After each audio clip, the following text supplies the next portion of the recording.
اعوذ باللہ من الشیطان الرجیم بسم اللہ الرحمن الرحیم السلام علیکم ورحمۃ اللہ وبرکاتہ۔ آج کا جو ہمارا ٹاپک ہے وہ لائف آف پروفٹ ابراہیم ہے، یعنی حضرت ابراہیم صلی اللہ علیہ وآلہ وسلم کی علیہ السلام کی حضرت ابراہیم علیہ السلام کی زندگی اور ان کی زندگی کے مختلف پہلو اور ان کے اندر سے ہمارے لیے کیا اسباق ہیں۔ تو آغاز کرتے ہیں جی بلا تاخیر۔ اب حضرت ابراہیم ایسے نبی ہیں جن کا ذکر قرآن میں بارہا آیا ہے، اور حضرت ابراہیم کو اللہ تعالیٰ سے ایک خاص عشق تھا، اور اللہ تعالیٰ کو ابراہیم علیہ السلام سے ایک خاص عشق تھا، اور اللہ تعالیٰ اور حضرت ابراہیم کی جو لو سٹوری ہے، جو عشق کے مختلف واقعات ہیں، وہ ہمیں یہاں پر نظر آتے ہیں پورے قرآن کے اندر، جا بجا بکھرے پڑے ہیں۔ تو حضرت ابراہیم ان انبیاء میں سے ہیں جن کا قرآن میں سب سے زیادہ ذکر آیا ہے، تو اس لیے حضرت ابراہیم کی کہانی کو پڑھنا بڑا ضروری ہے کہ حضرت ابراہیم علیہ السلام میں ایسی کیا بات تھی کہ اللہ تعالیٰ نے ان کا قرآن میں بار بار ذکر کیا ہے، بار بار ذکر کیا ہے، بار بار ذکر کیا ہے۔ تو آغاز کرتے ہیں جی اس کا بلا تاخیر۔ اعوذ باللہ من الشیطان الرجیم بسم اللہ الرحمن الرحیم۔ اب میں ایک حصہ پڑھوں گا اور اس کے بعد اپنی بات کو آگے بڑھاؤں گا۔ بسم اللہ الرحمن الرحیم۔ وَإِذِ ابْتَلَىٰ إِبْرَاهِيمَ رَبُّهُ بِكَلِمَاتٍ فَأَتَمَّهُنَّ قَالَ إِنِّي جَاعِلُكَ لِلنَّاسِ إِمَامًا قَالَ وَمِنْ ذُرِّيَّتِي قَالَ لَا يَنَالُ عَهْدِي الظَّالِمِينَ وَإِذْ جَعَلْنَا الْبَيْتَ مَثَابَةً لِلنَّاسِ وَأَمْنًا وَاتَّخِذُوا مِن مَّقَامِ إِبْرَاهِيمَ مُصَلًّى وَعَهِدْنَا إِلَىٰ إِبْرَاهِيمَ وَإِسْمَاعِيلَ أَن طَهِّرَا بَيْتِيَ لِلطَّائِفِينَ وَالْعَاكِفِينَ وَالرُّكَّعِ السُّجُودِ وَإِذْ قَالَ إِبْرَاهِيمُ رَبِّ اجْعَلْ هَٰذَا بَلَدًا آمِنًا وَارْزُقْ أَهْلَهُ مِنَ الثَّمَرَاتِ مَنْ آمَنَ مِنْهُم بِاللَّهِ وَالْيَوْمِ الْآخِرِ قال ومن كفر فأمتعه قليلا ثم أضطره إلى عذاب النار وبئس المصير وإذ يرفع إبراهيم القواعد من البيت وإسماعيل ربنا تقبل منا إنك أنت السميع العليم ربنا واجعلنا مسلمين لك ومن ذريتنا أمة مسلمة لك وأرنا مناسكنا وتب علينا إنك أنت التواب الرحيم ربنا وابعث فيهم رسولا منهم يتلو عليهم آياتك ويعلمهم الكتاب والحكمة ويزكيهم إنك أنت العزيز الحكيم ومن يرغب عن ملة إبراهيم إلا من سفه نفسه وَلَقَدِ اصْطَفَيْنَاهُ فِي الدُّنْيَا وَإِنَّهُ فِي الْآخِرَةِ لَمِنَ الصَّالِحِينَ إِذْ قَالَ لَهُ رَبُّهُ أَسْلِمْ قَالَ أَسْلَمْتُ لِرَبِّ الْعَالَمِينَ وَوَصَّى بِهَا إِبْرَاهِيمُ بَنِيهِ وَيَعْقُوبُ يَا بَنِيَّ إِنَّ اللَّهَ اصْطَفَىٰ لَكُمُ الدِّينَ فَلَا تَمُوتُنَّ إِلَّا وَأَنْتُمْ مُسْلِمُونَ أَمْ كُنْتُمْ شُهَدَاءَ إِذْ حَضَرَ يَعْقُوبَ الْمَوْتُ إِذْ قَالَ لِبَنِيهِ مَا تَعْبُدُونَ مِن بَعْدِي قَالُوا نَعْبُدُ إِلَٰهَكَ وَإِلَٰهَ آبَائِكَ إِبْرَاهِيمَ وَإِسْمَاعِيلَ وَإِسْحَاقَ إِلَٰهًا وَاحِدًا وَنَحْنُ لَهُ مُسْلِمُونَ تِلْكَ أُمَّةٌ قَدْ خَلَتْ لَهَا مَا كَسَبَتْ وَلَكُم مَّا كَسَبْتُمْ وَلَا تُسْأَلُونَ عَمَّا كَانُوا يَعْمَلُونَ۔ بسم اللہ الرحمن الرحیم۔ اب حضرت ابراہیم کی زندگی کو پڑھنے سے پہلے ہم یہ جان لیں کہ حضرت ابراہیم کے جو دو بیٹے تھے وہ دونوں نبی تھے۔ ایک حضرت اسماعیل تھے جو حضرت ہاجرہ سے تھے، اور حضرت اسماعیل جو ہیں وہ بڑے تھے، اور جو ان کے چھوٹے بیٹے تھے وہ حضرت اسحاق تھے جو حضرت سارہ سے تھے، اور وہ جن کو خوشخبری دی گئی تھی کہ آپ کو ایک بیٹے کی پیدائش دی ہے، اور حضرت سارہ جو تھیں وہ بھانج تھیں اور ان کا بیٹا نہیں ہو سکتا تھا، اولاد نہیں ہو سکتی تھی، لیکن اللہ تعالیٰ تو ہے، وہ کن کہتا ہے اور فیکون ہو جاتا ہے۔ تو حضرت سارہ سے حضرت اسحاق تھے جو حضرت ابراہیم کے چھوٹے بیٹے تھے۔ پھر آگے حضرت اسحاق سے یعقوب اور یوسف اور باقی موسیٰ اور باقی انبیاء، اور حضرت اسماعیل سے ایک ہی نبی اکرم صلی اللہ علیہ وآلہ وسلم۔ اب حضرت ابراہیم جو ہیں ان کی پیدائش جو ہے وہ مختلف روایات بھی ہیں، لیکن عراق کا ایک قصبہ جس کو کہتے ہیں وہاں ان کی پیدائش ہے، اور یہ کچھ باتیں ذہن میں ہم رکھ لیں۔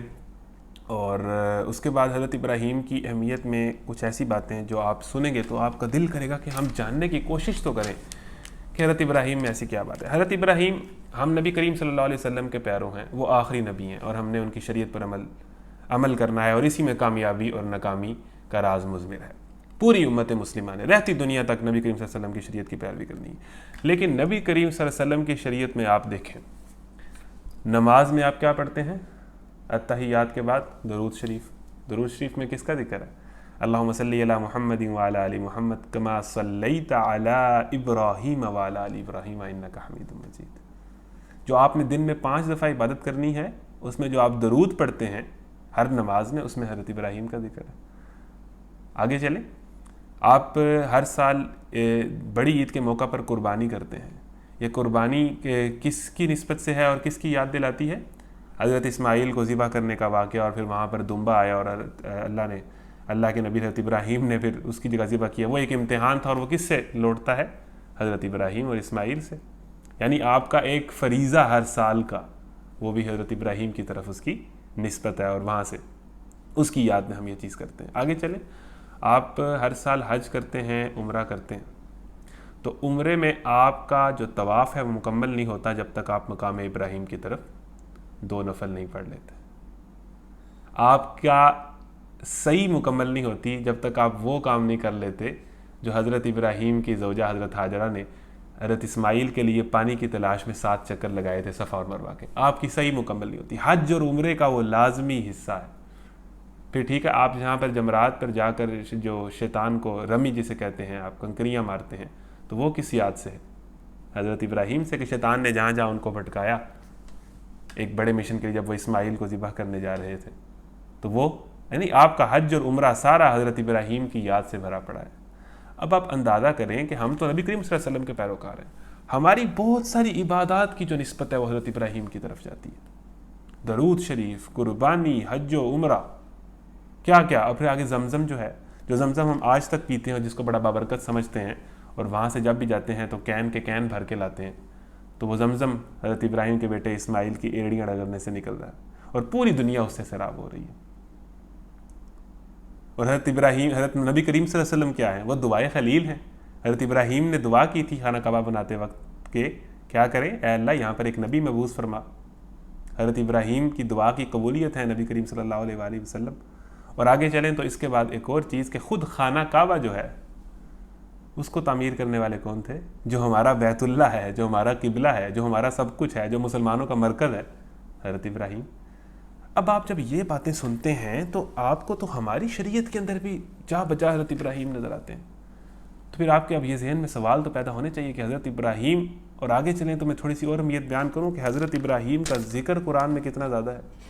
آپ حیران ہو جائیں گے کہ حضرت ابراہیم کا جو میں نے ابھی سوچ کے جو میری ذہن میں باتیں آئی ہیں نا، جو مجھے کچھ یاد ہے، تو میں نے ابھی تھوڑا سا ابھی لیکچر سے پہلے سوچا کہ حضرت ابراہیم کا ذکر کہاں کہاں ہے، تو میں نے جب ویسے ہی سوچا، اور کئی جگہوں سے میرے سے مس بھی ہو گیا ہوگا، تو میرے ذہن میں جو فوراً چیزیں آئیں، اس میں پہلے سپارے میں حضرت ابراہیم کا ذکر ہے، تیسرے سپارے میں حضرت ابراہیم کا ذکر ہے، 7ویں سپارے میں حضرت ابراہیم کا ذکر ہے، 11ویں سپارے میں حضرت ابراہیم کا ذکر ہے، 12ویں سپارے میں ذکر ہے، 16ویں سپارے میں ذکر ہے، 17ویں سپارے میں ذکر ہے، 19ویں سپارے میں ذکر ہے، 23ویں سپارے میں ذکر ہے، 28ویں سپارے میں ذکر ہے، 30ویں سپارے میں ذکر ہے۔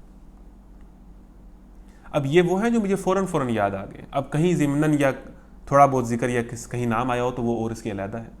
اب آپ اندازہ کریں کہ حضرت ابراہیم کو زندگی کو پڑھنا، وہ ایسی ان میں کیا بات تھی، اور اللہ تعالیٰ ان کا ذکر اس قرآن میں جو ہمارے لیے ہے، جو نبی کریم صلی اللہ علیہ وسلم کے امت کے لیے ہے، بار بار ذکر آتا ہے۔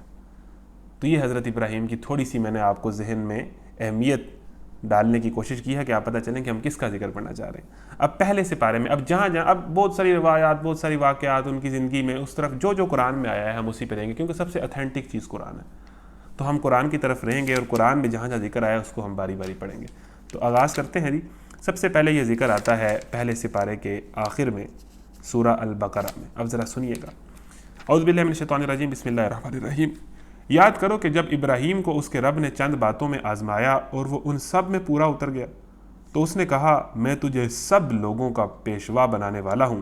ابراہیم نے عرض کیا اور کیا میری اولاد سے بھی یہی وعدہ ہے؟ اس نے جواب دیا میرا وعدہ ظالموں سے متعلق نہیں ہے۔ اب اللہ تعالیٰ نے حضرت ابراہیم کو چونکہ لیڈر بنانا تھا پوری دنیا کا، ٹھیک ہے نا، وہ امام الناس ہے، پوری دنیا کا لیڈر ان کو کہا گیا ہے، لوگوں کے امام کہا گیا ہے، حضرت ابراہیم جن کو پوری دنیا کا لیڈر بنانا تھا، جن کے بیٹے اسحاق، پھر اسماعیل، پھر ان کی اولاد سے انبیاء، پھر ان کے آگے یعقوب اور یوسف، ان کی آپ نے حضرت یوسف کی کہانی تو آپ نے پڑھی ہے کہ وہ کس پائے کے انسان تھے، ٹھیک ہے نا. تو حضرت ابراہیم چونکہ امام الناس تھے، دنیا کے امام تھے، ان کو لیڈر بنانا تھا، تو اللہ تعالیٰ جس طرح حضرت یوسف کی آزمائشیں کی ہیں تو اللہ تعالیٰ تو پھر لیڈر تیار کرتا ہے. تو حضرت ابراہیم کو اللہ تعالیٰ نے ایسا سخت آزمایا، حضرت اسماعیل کو کہا ذبح کر دو. حضرت اسماعیل جب چھوٹا تھا تو نے کہا وہ عرب ویرانے میں ان کو چھوڑاؤ، ان کی بیوی کے ساتھ، ان کی اماں کے ساتھ، یعنی اپنی بیوی کو اور اپنے بچے اسماعیل کو دور ویرانے عرب میں جا کے چھوڑاؤ. چھوڑنا پڑا، گھر سے نکالے گئے، اپنی قوم نے دشمنی کی، آگ میں پھینکے گئے. کیا کیا آزمائش نہ حضرت ابراہیم پہ، کس یہ ساری باتوں پہ جب انہیں آزمایا تو حضرت ابراہیم نے یہ ثابت کیا کہ حضرت ابراہیم جو ہیں اس کیلیپر کے ہر آزمائش میں پورا اترے. اور اللہ تعالیٰ جب بندوں کو بڑے درجے دینا چاہتا ہے تو یہ لکھ لیں، جس بندے کو اللہ تعالیٰ بڑے درجے دینا چاہتا ہے نا، جس بندے سے اللہ تعالیٰ محبت کرتا ہے اس کو آزماتا ہے.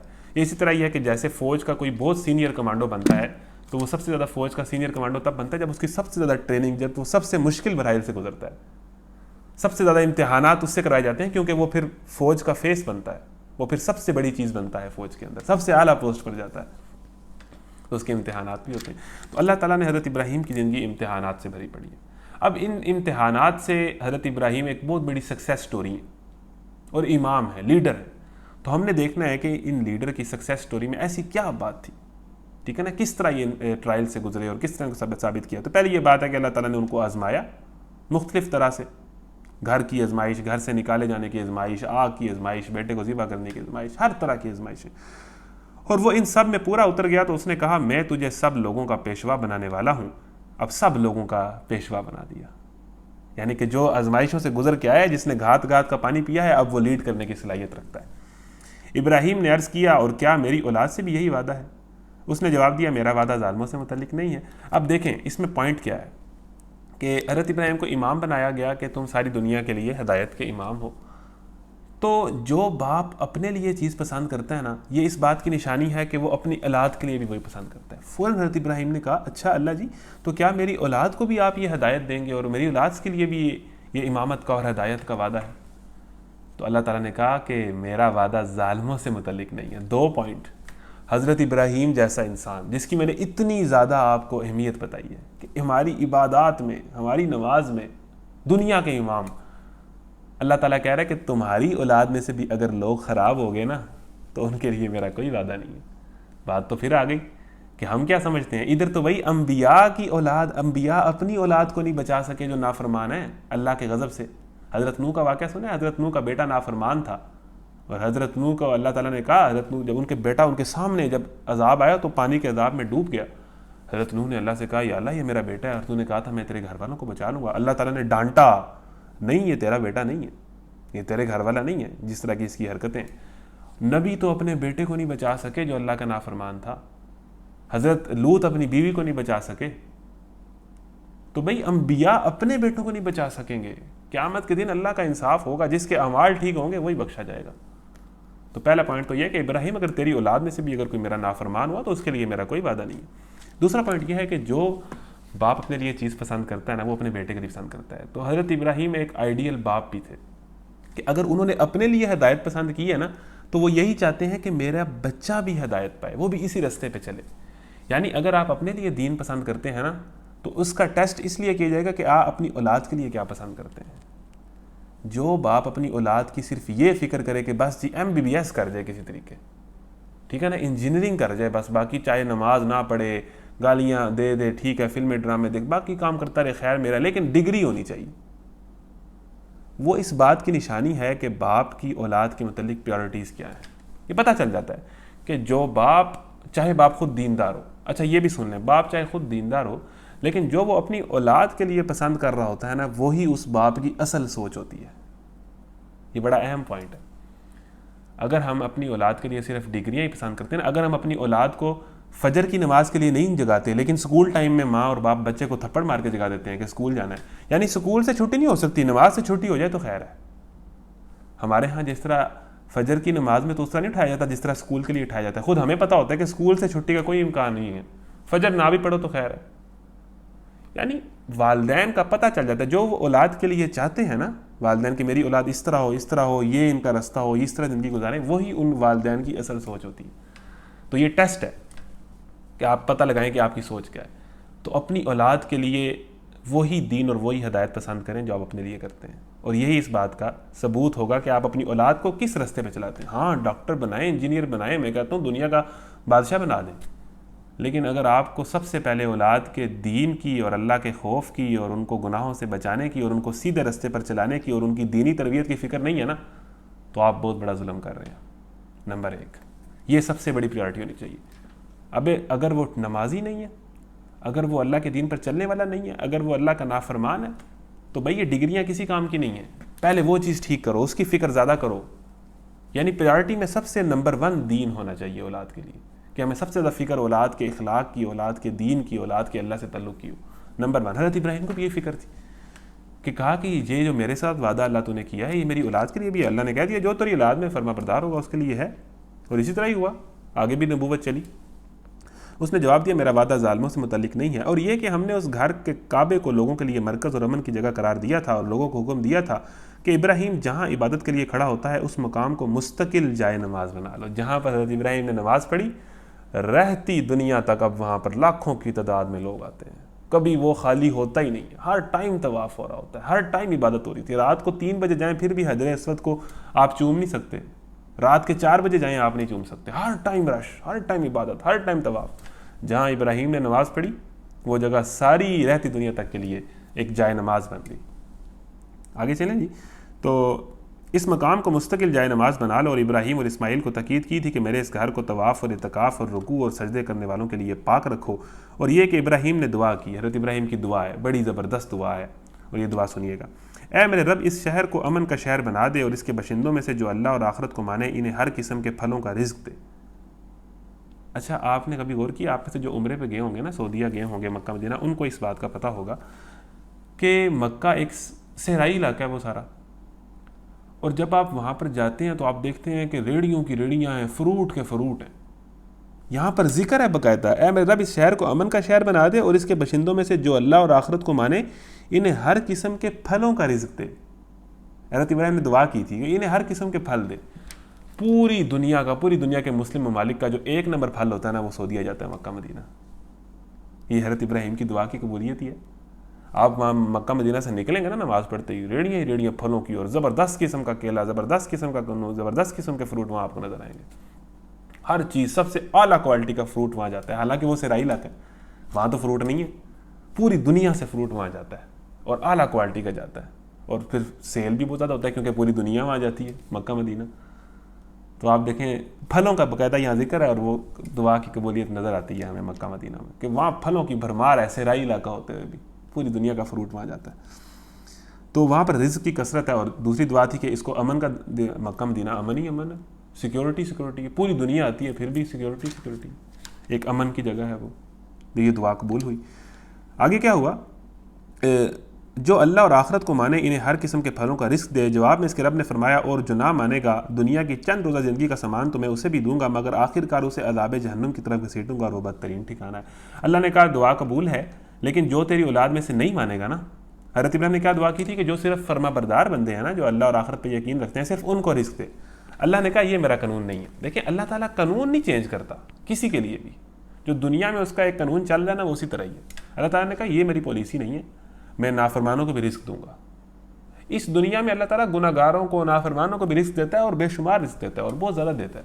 کیونکہ اس دنیا میں اللہ تعالیٰ نے سزا فوراً نہیں دینی. اس دنیا میں تو اللہ تعالیٰ ہر چیز دے کے آزماتا ہے. ہم نے سورہ کاف میں پڑھا طاقت بھی آزمانے کے لیے دی، دولت بھی آزمانے کے لیے دی، علم بھی آزمانے کے لیے دیا. ٹھیک ہے جی. تو اللہ تعالیٰ نے کہا یہ تو نہیں ہوگا، جو بھی نافرمان ہوگا ان کو بھی رزق ملے گا، جو فرما بردار ہوں گے ان کو بھی رزق ملے گا. ہاں جو نافرمان ہوں گے ان کو میں آخرت میں پوچھوں گا. اصل امتحان، اصل رزلٹ، اصل پنشمنٹ ہونی ہے آخرت میں. دنیا میں کبھی ملی کبھی نہ ملی. ٹھیک ہے جی. اور جو نہ مانے گا دنیا کی چند روز زندگی کا سامان تو میں اسے بھی دوں گا، مگر آخر کار اسے عذاب جہنم کی طرف گھسیٹوں گا، وہ بدترین ٹھکانہ ہے. اور یاد کرو ابراہیم اور اسماعیل جب اس گھر کی دیواریں اٹھا رہے تھے تو دعا کرتے جاتے تھے اے ہمارے رب ہم سے یہ خدمت قبول فرما لے، تو سب کی سننے اور سب کچھ جاننے والا ہے. اے رب ہم دونوں کو اپنا مسلم مطیع فرمان بنا، ہماری نسل سے ایک ایسی قوم اٹھا جو تیری مسلم ہو، ہمیں اپنی عبادت کے طریقے بتا اور ہماری کوتاہیوں سے درگزر فرما. بڑا زبردست ہے. ربنا وجعلنا مسلمین لک، اے اللہ ہمیں ان سے بڑا مسلمان کیا ہوگا؟ پھر بھی یہی دعا کر رہے ہیں کہ اے اللہ ہمیں مسلم بنا۔ مسلم کہتے ہیں اطاعت کرنے والے کو۔ مسلمان کا مطلب ہی یہ ہے کہ اللہ کی اطاعت کرنے والا، یعنی کہ پاسبل ہی نہیں ہے کہ مسلمان ہو اور اللہ کی اطاعت نہ کرے۔ مسلمان مینس مطیع و فرما بردار۔ اسلام کا مطلب ہے سلامتی بھی ہے، لیکن اطاعت و فرما برداری اسلام کا مطلب ہے، اللہ کی اطاعت و فرما برداری۔ تو دعا کریں ہمیں اپنا مطیع اور فرما بردار بنائی رکھ، ٹھیک ہے۔ اور آگے کیا؟ ہمیں اپنی عبادت کے طریقے بتا، ہماری کوتاہیوں سے درگزر فرما، ربنا تقبل منا انک انت السمیع العلیم وتب علینا انک انت التواب الرحیم۔ ہر دعا کے آخر میں یہ جملہ پڑھا جاتا ہے۔ اچھا، ہماری دعاؤں میں حضرت ابراہیم کی دعا، اہمیت دیکھیں حضرت ابراہیم کی، کہ آخر میں ہر قاری صاحب، ہر مولوی صاحب یہ پڑھتے ہیں ربنا تقبل منا انک انت السمیع العلیم وتب علینا انک انت التواب الرحیم۔ اچھا جی، بڑا تو معاف کرنے والا اور رحم فرمانے والا ہے، اے رب ان لوگوں میں خود انہی کی قوم سے ایک رسول اٹھائیو جو انہیں تیری آیات سنائے، ان کو کتاب اور حکمت کی تعلیم دے اور ان کی زندگیاں سنوارے، تو بڑا مقتدر اور حکیم ہے۔ اب یہ دعا حضرت ابراہیم نے کی کہ اے اللہ میری قوم میں سے ایک رسول پیدا کر جو ان کو حکمت کی تعلیم دے، کتاب کی تعلیم دے، ان کی زندگیاں سنوارے اور ان کو اللہ کی آیات سنائے۔ اب یہ اللہ کے نبی کی دعا جو قبول ہوئی کہ اللہ کے نبی اس قوم میں سے مبعوث ہوئے، اسی عرب میں جہاں پر خانہ کعبہ بنایا تھا وہیں پر اللہ کے نبی آئے ان کی اولاد میں سے، ٹھیک ہے۔ اور اس کے بعد کیا ہوا کہ اللہ تعالیٰ کے نبی 3 کام ہوتے ہیں، 2 مشن ہیں انبیاء کے آنے کے، ایک مشن اس آیت میں کہ اللہ تعالیٰ جو انبیاء مبعوث کرتا ہے اللہ کس لیے ہوتا ہے کہ انبیاء آئیں، وہ لوگوں کو ایجوکیٹ کریں، نمبر 1 کتاب کی تعلیم دیں، ایجوکیٹ کریں، کتاب اللہ کی تعلیم دیں، اور نمبر 2 صرف تعلیم ہی نہ دیں کہ صرف درس دے دیا لوگوں نے سن لیا، نہیں، اس کتاب کے مطابق ان کی زندگیاں سنواریں بھی، تزکیہ کریں، جو وہ کتاب کہتی ہے اس پر ان کو لے کے آئیں، قانون نافذ کر کے بھی لے کے آئیں، تبلیغ اور ترغیب سے بھی لے کے آئیں، دونوں طریقوں سے لے کے آئیں، ٹھیک ہے جی۔ ان کتاب کو حکمت کی تعلیم دے اور ان کی زندگیاں سنوارے، ٹھیک ہے نا، وَيُزَكِّيهِمْ وَيُعَلِّمُهُمُ الْكِتَابَ وَالْحِكْمَةَ، تو بڑا مقتدر اور حکیم ہے۔ تو یہ تھی دعا جی کہ حضرت ابراہیم کی جو اللہ تعالیٰ نے قبول فرمائی۔ اس میں اب ایک اور چیز ہے،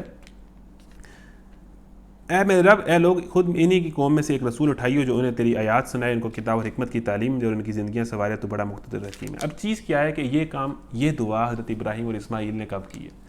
جب انہوں نے تمام امتحانات میں سے پاس ہو کے، ٹھیک ہے نا، قربانیوں پہ قربانیاں دے کے اسلام کے لیے، اب سب سے بڑا کام کیا ہے کہ اللہ کا گھر کا اعزاز بنانے کا اعزاز ان کو حاصل ہوا ہے۔ اب انہوں نے اللہ کا گھر بنایا ہے تو دعا کیا کر رہے ہیں؟ یا اللہ ہمیں معاف کر دے، ہم 4 نیکیاں کر لیں نا تو ہم یہ شوخے ہو رہے ہوتے ہیں کہ آپ تو بھائی جناب مغفرت پکی ہے، اس رمضان تو آپ کے بھائی نے 30 روزے رکھے ہیں، بھائی یہ تو نیکیوں کی انتہا کر دی ہے، بھائی اوور لوڈ ہو گئی ہیں نیکیاں۔ یہ کیا کر رہے ہیں کہ اتنے امتحانات پاس کر کے ہیں اور اب یہ کام کیا ہے کہ اللہ تعالیٰ کا گھر بنایا، اور دعا کیا کی ہے کہ یا اللہ ہمیں مسلمان بنا دے اور جو غلطیاں ہو گئی ہیں تو معاف کر دے، تو ہی معاف کرنے والا ہے، تو ہی رحم کرنے والا ہے، کہ اس قدر اس پایہ پہ پہنچ کے بھی اللہ سے باپ اور بیٹا معافی مانگ رہے ہیں۔ اذا جاء نصر اللہ والفتح میں بھی یہی ہے کہ نبی کریم صلی اللہ علیہ وسلم کا جب دین غالب ہو گیا، فسبح بحمد ربک واستغفر، اتنا بڑا کام ہو گیا، دین غالب ہو گیا اللہ کے نبی کی زندگی میں، تو آخر میں اللہ نے کیا کہا، اب کیا کرو، اللہ کی تسبیح کرو اور اللہ سے معافی مانگو، ٹھیک ہے جی۔ تو یہ ہے جی پہلا ذکر حضرت ابراہیم کا کہ یہ دعا کی قبولیت اور حضرت ابراہیم کو پوری دنیا کا امام اور پیشوا بنانا، ٹھیک ہے۔ اب آگے ذکر آتا ہے حضرت ابراہیم کا 3 سپارے میں، آگے چلتے ہیں جی، اور 3 سپارے میں بڑا کمال ذکر ہے جی، اس کو پڑھ کے پھر ہم اور آگے چلیں گے۔ اس سے ہم نے اب کچھ پوائنٹ نکالنے ہیں کہ 3 سپارے میں جو ذکر آیا ہے حضرت ابراہیم کا، اس میں کیا ہمارے سمجھنے کی باتیں۔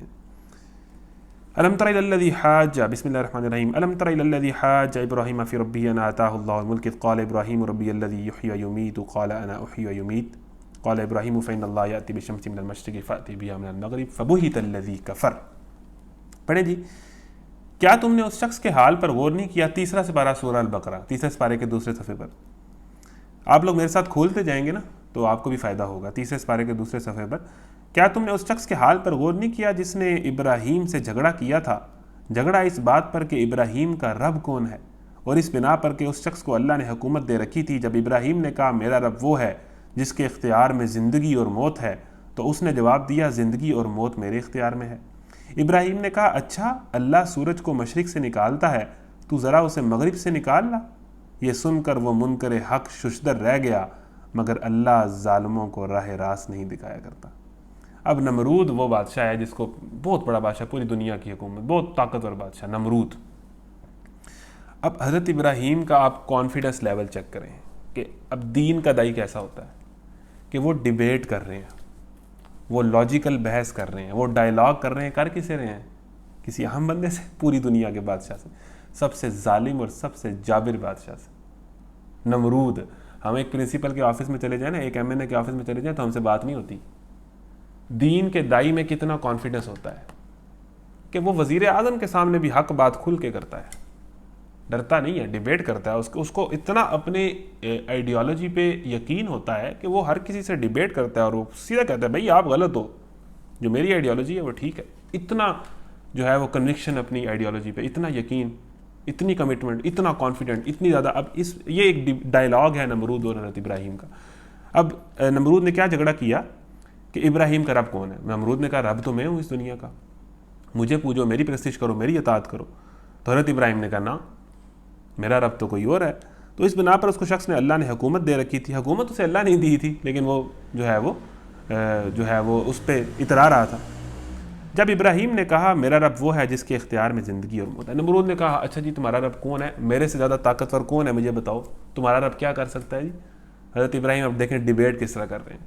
انہوں نے کہا میرا رب تو وہ ہے جو زندگی دیتا ہے اور موت دیتا ہے۔ اچھا بھرے دربار ہے، درباری بیٹھے ہوں گے، نمرود کھڑا ہوا ہے، ان کو ایک نوجوان چیلنج کر رہا ہے، وہ آ کے جو اس کا نام نہیں لیتے، پوری قوم اس کا نام لینے سے ڈرتی ہے، اتنا ڈرتے ہیں اس سے، اتنا بڑا حکمران جابر ہے، جس کو چاہتا ہے مار دیتا ہے۔ تو اس کے سامنے پہلے نمبر پہ تو ایک نوجوان آ گیا، پھر اس کو کویسچن کر رہا ہے، اس کو خدا نہیں مان رہا، پھر اس سے ڈیبیٹ کر رہا ہے۔ اب ایک دربار میں نمرود جس کے سامنے کوئی سر نہیں اٹھا سکتا، بےعزتی تو اس کی ہوگی۔ اب ڈیبیٹ چل رہی ہے تو نمرود نے، اب ساروں کے سامنے سارے لوگ بیٹھے ہیں، سارے لوگ دیکھ رہے ہیں، اب اس کو اپنی عزت کا بھی خیال تھا۔ اس نے کہا اچھا تمہارا رب زندگی دیتا ہے اور موت دیتا ہے، یہ کام تو میں بھی کر سکتا ہوں۔ فوراً کیا کیا کہ ایک قیدی جس کو پھانسی کی سزا ہو چکی تھی کہ اس کو پھانسی ہونے والی ہے، اس کو آزاد کر دیا، رہا کر دیا، اور ایک قیدی جس نے ایک بندے کو پکڑ کے مروا دیا، پھانسی چڑھا دیا۔ انہوں نے کہا ایک بندے کو میں نے پکڑ کے مار دیا، ایک بندے کو میں نے زندہ کر دیا، جس کو پھانسی ہونے والی تھی اس کو میں نے زندگی دے دی، یہ کام تو میں بھی کر سکتا ہوں۔ اچھا اس نے بڑا ترقی بترقی جواب دیا۔ اب دیکھیں حضرت ابراہیم نے آگے سے فوراً کیسا ریئیکٹ کیا، ذرا سنیے گا۔ میرا رب وہ ہے جس کے، تو اس نے جواب دیا زندگی اور موت میرے اختیار میں بھی ہے۔ نمرود نے کہا یہ تو میں بھی کر سکتا ہوں۔ ابراہیم نے کہا اچھا اللہ سورج کو مشرق سے نکالتا ہے، تو ذرا اسے مغرب سے نکال لا۔ یہ سن کر وہ منکر حق ششتر رہ گیا۔ حضرت ابراہیم نے کہا اچھا چلو ٹھیک ہے، میرا اللہ جو ہے نا، جو میرا رب ہے نا، جس کو میں رب مانتا ہوں، وہ سورج کو مشرق سے نکالتا ہے، آپ ایسا کریں اس کو مغرب سے ذرا نکال کے دکھائیں۔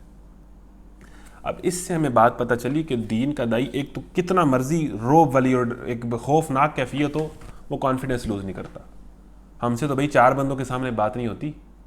دین کے دائی کو کانفیڈنٹ ہونا چاہیے، جس نے دنیا میں کچھ لیڈ کرنا ہے، کچھ کرنا ہے، کوئی بڑا کام کرنا ہے، کوئی دعوت پھیلانی ہے، نمبر 1۔ نمبر 2، اسے اپنے آئیڈیالوجی پہ اتنا یقین ہونا چاہیے کہ وہ کہیں بھی کسی بھی جگہ پر کہیں بھی کھڑے ہو کے کتنے ہی بڑے بندے سے ڈیبیٹ کر لے، نو پرابلم، کیونکہ اس کو یقین ہے، ایمان اتنا بڑا ہے۔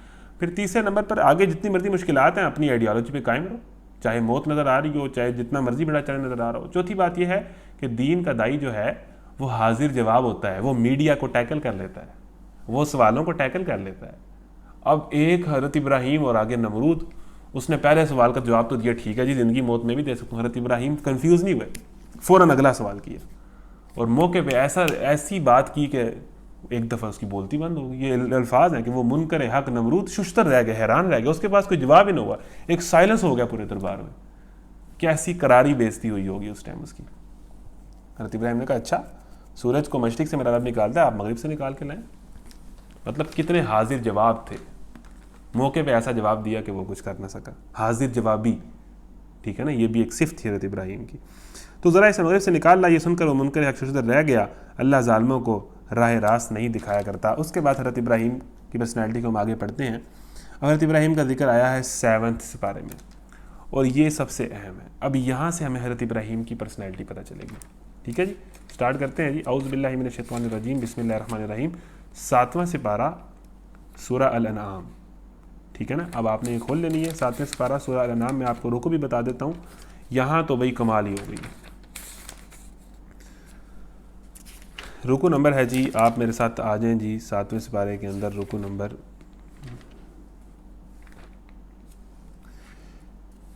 وَكَذَلِكَ نُرِي إِبْرَاهِيمَ مَلَكُوتَ السَّمَاوَاتِ وَالْأَرْضِ وَلِيَكُونَ مِنَ الْمُوقِنِينَ وَإِذْ قَالَ، ٹھیک ہے جی، یہ رکو نمبر 30 کے بعد ہے، رکو نمبر ہے جی یہ 9واں رکو ہے، سٹارٹ ہو رہا ہے، اور اس کے بعد یہ 30 سے تھوڑا سا آگے ہے۔ وَإِذْ قَالَ إِبْرَاهِيمُ لِأَبِيهِ آزَرَ أَتَتَّخِذُ أَصْنَامًا آلِهَةً إِنِّي أَرَاكَ وَقَوْمَكَ فِي ضَلَالٍ مُبِينٍ وَكَذَلِكَ نُرِي إِبْرَاهِيمَ مَلَكُوتَ السَّمَاوَاتِ وَالْأَرْضِ وَلِيَكُونَ مِنَ الْمُوقِنِينَ۔ ابراہیم کا واقعہ یاد کرو جب کہ اس نے اپنے باپ آزر سے کہا تھا، کیا تو بتوں کو خدا بناتا ہے؟ میں تو تجھے اور تیری قوم کو کھلی گمراہی میں پاتا ہوں۔ ابراہیم کو ہم اسی طرح زمین و آسمان کا نظام سلطنت دکھاتے تھے، اور اس لیے دکھاتے تھے کہ وہ یقین کرنے والوں میں سے ہو جائے۔ چنانچہ جب رات اس پر طاری ہوئی تو اس نے ایک تارا دیکھا، کہا یہ میرا رب ہے۔ مگر جب وہ ڈوب گیا تو بولا ڈوب جانے والوں کو میں تو گرویدہ نہیں ہوں۔ پھر جب چاند چمکتا نظر آیا تو کہا یہ میرا رب ہے۔ پہلے حضرت ابراہیم نے غور و فکر کیا، پہلے ستاروں کو اپنا خدا مانا، ستارے ڈوب گئے، حضرت ابراہیم نے کہا نہیں یہ تو میرا خدا نہیں ہو سکتے۔ پھر چاند کو رب کہا، چاند بڑا خوبصورت ہے، چاند ڈوب گیا۔ حضرت ابراہیم نے کہا کہ اگر میرے رب نے میری رہنمائی نہ کی تو میں بھی گمراہوں میں شامل ہو گیا ہوتا۔ پھر جب سورج کو روشن دیکھا تو کہا یہ ہے میرا رب، یہ سب سے بڑا ہے۔ مگر جب وہ بھی ڈوبا تو ابراہیم پکار اٹھا، اے برادران قوم، میں ان سب سے بیزار ہوں جنہیں تم خدا کا شریک ٹھہراتے ہو۔ میں نے تو یکسو ہو کر اپنا رخ اس ہستی کی طرف کر لیا ہے جس نے زمین اور آسمان کو پیدا کیا ہے، اور میں ہرگز شرک کرنے والے میں سے نہیں ہوں۔ انی وجہت وجہی للذی فطر السماوات والارض حنیفا وما انا من المشرکین، یہ وہ آیت ہے جو ہم ہر نماز سے پہلے پڑھنی چاہیے نیت کے طور پر، کہ میں نے ہر چیز سے رخ پھیر کر ایک اللہ کی طرف اپنا رخ کر لیا ہے۔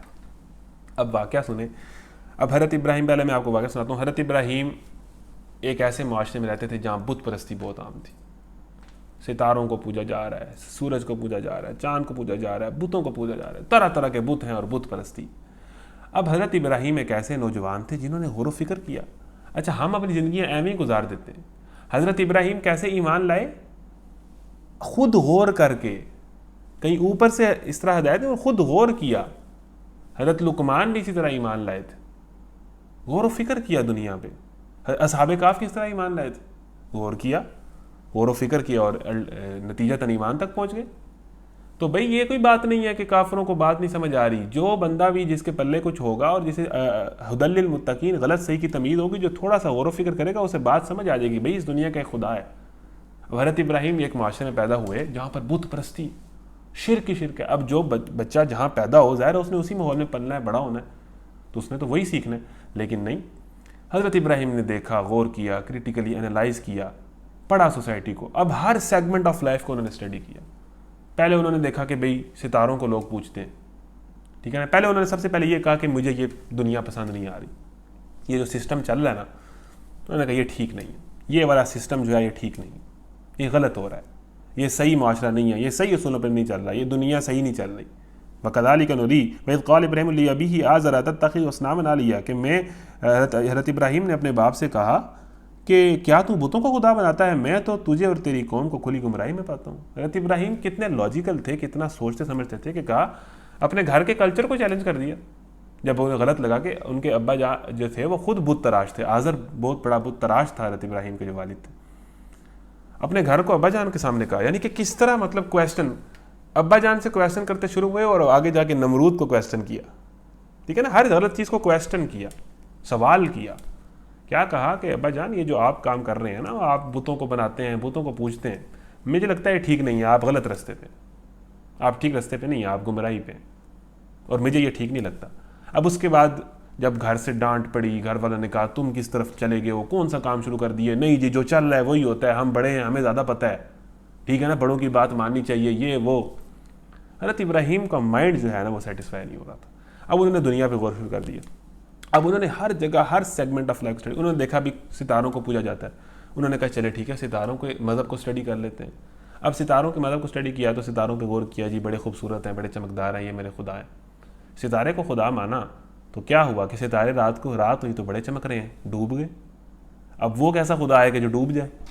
حضرت ابراہیم نے کہا نہیں، یہ ستارے میرے خدا نہیں ہو سکتے۔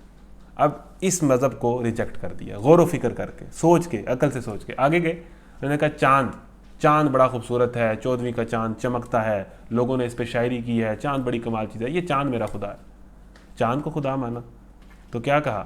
چاند رات کو 14ویں کا چاند بنا، پورا چاند بنا، وہ بھی ختم ہو گیا. اور جیسے ہی سورج آیا چاند تو بھاگ گیا دم دبا کے، چاند تو ختم ہو گیا نا. سورج آئے تو چاند تو ویسی، چاند کا سارا حسن جو ہے وہ سورج کی روشنی آئے تو چاند تو ختم ہو جاتا ہے، اس کی کہانی تو ختم ہو جاتی ہے، چاند تو غائب ہو جاتا ہے. تو کہا کہ یہ چاند بڑا خوبصورت ہے، لوگ چاند کو پوجتے ہیں، لیکن یہ چاند بھی ڈوب گیا ہے. کہا کہ نہیں، مزید کنفیوز ہو گئے اور کہا کہ نہیں، یہ مجھے ٹھیک بات نہیں پتہ چل رہی، یہ بھی میرا خدا نہیں. پھر کہا سورج کو خدا مانا، ھذا اکبر، سورج ہے پوری دنیا کو روشن کرتا ہے، گرمی ہے، اتنا بڑا سورج ہے، اس کی طرف دیکھا نہیں جاتا، یہ میرا خدا ہے. شام ہوئی تو سورج بھی ڈوب گیا. یعنی انہوں نے ہر مذہب کو اسٹڈی کیا، ہر فلسفے کو پڑھا، ہر آئیڈیالوجی کو دیکھا، ہر آئیڈیالوجی کو کریٹیکلی انالائز کیا، سمجھا، لیکن ان کا ذہن کہیں بھی مطمئن نہ ہوا. جب ہر چیز پہ غور کیا تو نہیں، انہوں نے کہا نہیں، نہ یہ خدا ہے، نہ یہ خدا ہے، نہ یہ خدا ہے.